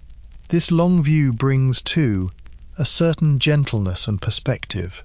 When we understand how deep and ancient and universal the human relationship with drink has been, how rooted in our very biology and our oldest social needs, we can regard it, and ourselves, with less harshness and more understanding. The longings that move us are old and deep and shared by all our kind, and there is compassion to be found in recognizing this, a softening of judgment toward ourselves and others, a sense of common humanity reaching across the ages. We are all, ancestors and descendants alike, creatures reaching for connection and comfort in a difficult world, and the long view lets us see this clearly and meet it kindly. And the long view brings, finally, a kind of peace, the peace that comes from glimpsing our small lives within the vast sweep of time, set against the immense backdrop of the whole human story, against the millions of years and the countless generations. The worries and concerns of any single moment grow lighter, more bearable, gentler. We are tiny parts of an enormous and ancient continuity, momentary carriers of a story far larger than ourselves, and there is comfort in this smallness, in the sense of belonging to something so much greater and older than our individual selves. The deep past holds us, as it held all those who came before, and will hold all those who come after, in a continuity that stretches far beyond any single life. This is the gift of the long view, this sense of depth and connection and gentle perspective, and it is a fitting thing to carry with us into sleep. We have traveled across millions of years tonight, from the fermenting forests of deep prehistory to the present moment, and we have seen the whole long human relationship with one ancient substance unfold across the ages. Now we can let it go, all of it, and rest, held by the deep time we have glimpsed, soothed by our small and connected place within it. Let that peace settle over you now, the peace of the long view, the comfort of belonging to a story so vast and so old. We turn now to a final thought, before we drift away entirely. Here is the last thought to hold, before we let the whole long story dissolve into sleep. Across everything we have traced tonight, from the deepest prehistory to the edges of the modern world, alcohol has been one of humanity's oldest and most constant companions, present at nearly every stage of our journey, woven into nearly every dimension of our lives. It is worth pausing, at the end, simply to recognize the sheer faithfulness of that companionship, for good and for ill, across the whole of our existence. Think of all the places we have found it tonight. We found it in the forests before we were human, in the fermenting fruit that may have shaped our very bodies. We found it at the dawn of settled life, possibly helping to draw us toward farming and villages and the great communal gatherings that built the first shared world. We found it at the foundation of the first cities, sustaining the workers, filling the records, woven into the economy and the daily bread. We found it in the temples, offered to the gods, poured out for the dead, a bridge to the sacred. We found it at the feast and the gathering, binding people together in fellowship and hospitality. We found it in the healer's craft, easing pain and carrying remedies. We found it across the whole inhabited world, made from every harvest, embraced by nearly every people, At almost every turn in the long human story, there it was, the faithful companion, present and significant. This companion has been, as we have seen so clearly, a thing of two faces, neither simply a blessing nor simply a curse, but genuinely both, bringing comfort and connection and meaning on the one hand, harm and sorrow and destruction on the other, the two inextricably entwined. To recognize alcohol as one of humanity's oldest companions is not to praise it or to condemn it, but simply to acknowledge the depth and constancy of its presence in our story, the enormous role it has played, for better and for worse, across the whole of our existence. It has been with us through everything, this double-faced companion, and the honest reckoning is neither celebration nor denunciation, but clear-eyed recognition of all that it has been. And perhaps that clear-eyed recognition is the right note on which to end, a recognition that holds both faces together, that sees the whole truth of this ancient companion without flinching from either its gifts or its dangers. The history of alcohol is, in a real sense, a history of humanity itself, of our needs and our longings, our ingenuity and our folly, our reaching for connection and comfort and transcendence, and our perennial struggle to live wisely with the powerful things we create. To understand this one substance and its long journey with us is to understand something deep about ourselves, about what we are and what we have always sought. The cup, in the end, reflects the drinker, and the long history of drink reflects the long history of our kind. There is a particular kind of wonder in holding the whole of it in mind at once, the entire arc from the fermenting fruit of the primeval forest to the present day, and seeing the same quiet thread run through all of it. So much changed across those uncountable years. Everything changed. The world remade again and again. Whole civilizations rising and falling, languages and gods, and ways of life appearing and vanishing like morning mist. And yet through all of it, steady and constant, ran this one small thread, the yeast quietly working, the cup quietly filling, the human hand quietly reaching for it, age after age after age. Few things in all the human story show such constancy, such deep and unbroken continuity, present at the beginning and present still, woven through every age between. To have followed that thread across the whole vast tapestry of time is to have glimpsed something of the deep unity of the human story, the way the same needs and the same comforts run through all our restless change, binding the first of us to the last in a single long line. So let us take leave of this ancient companion now, with neither praise nor blame but with understanding, having followed its long journey alongside our own across the whole vast span of time. It has been with us from the beginning, this strange gift of yeast and sugar, woven into the deepest layers of our nature and our history, a faithful and double-faced companion through all the ages of our existence. Now we can set the whole long story down and rest.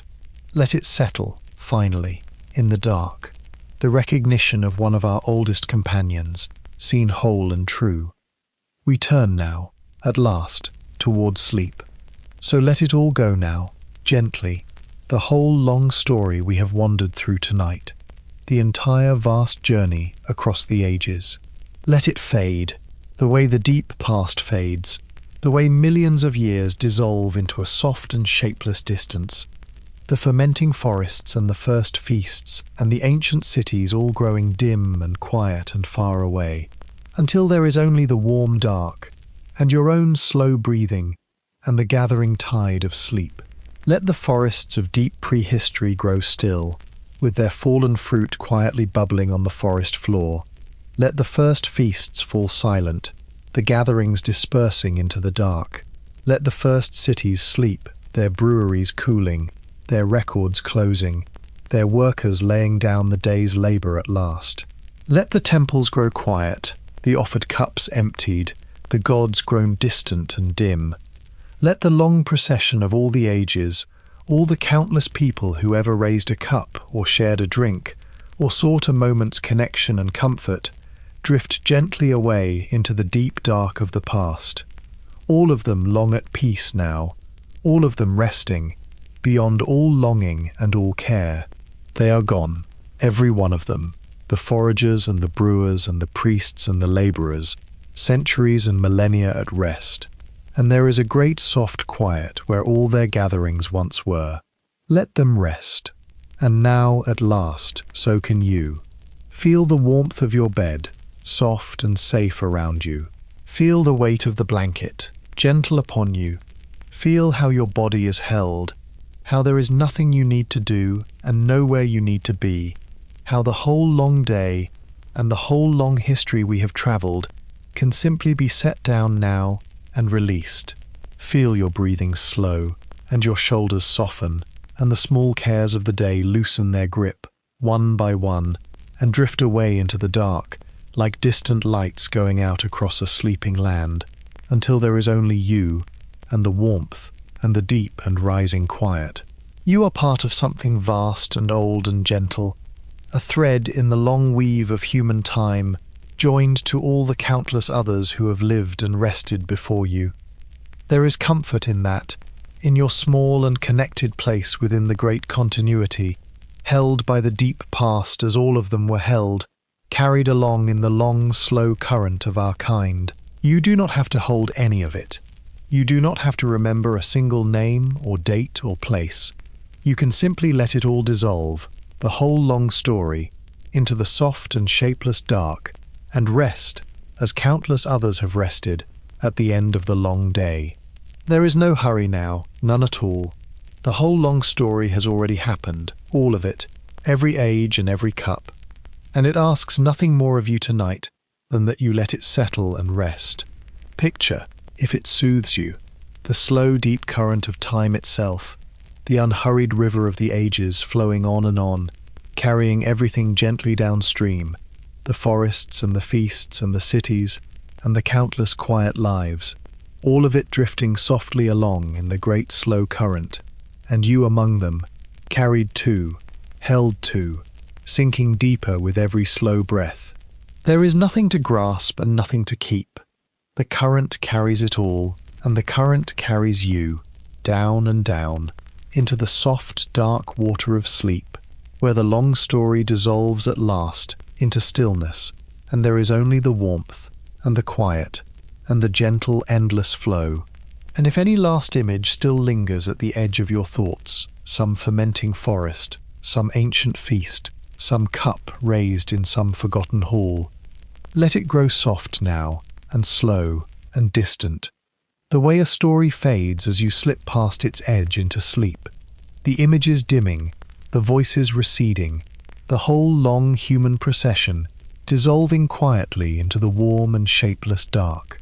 You can simply let it drift away, like the day itself, like the deep past itself, out into the quiet and gone. Good night, traveller. The long story is at rest, all its ages quiet now, and so, at last, are you. Rest easy, sleep deep. I'll be here, somewhere in the quiet, when you wake.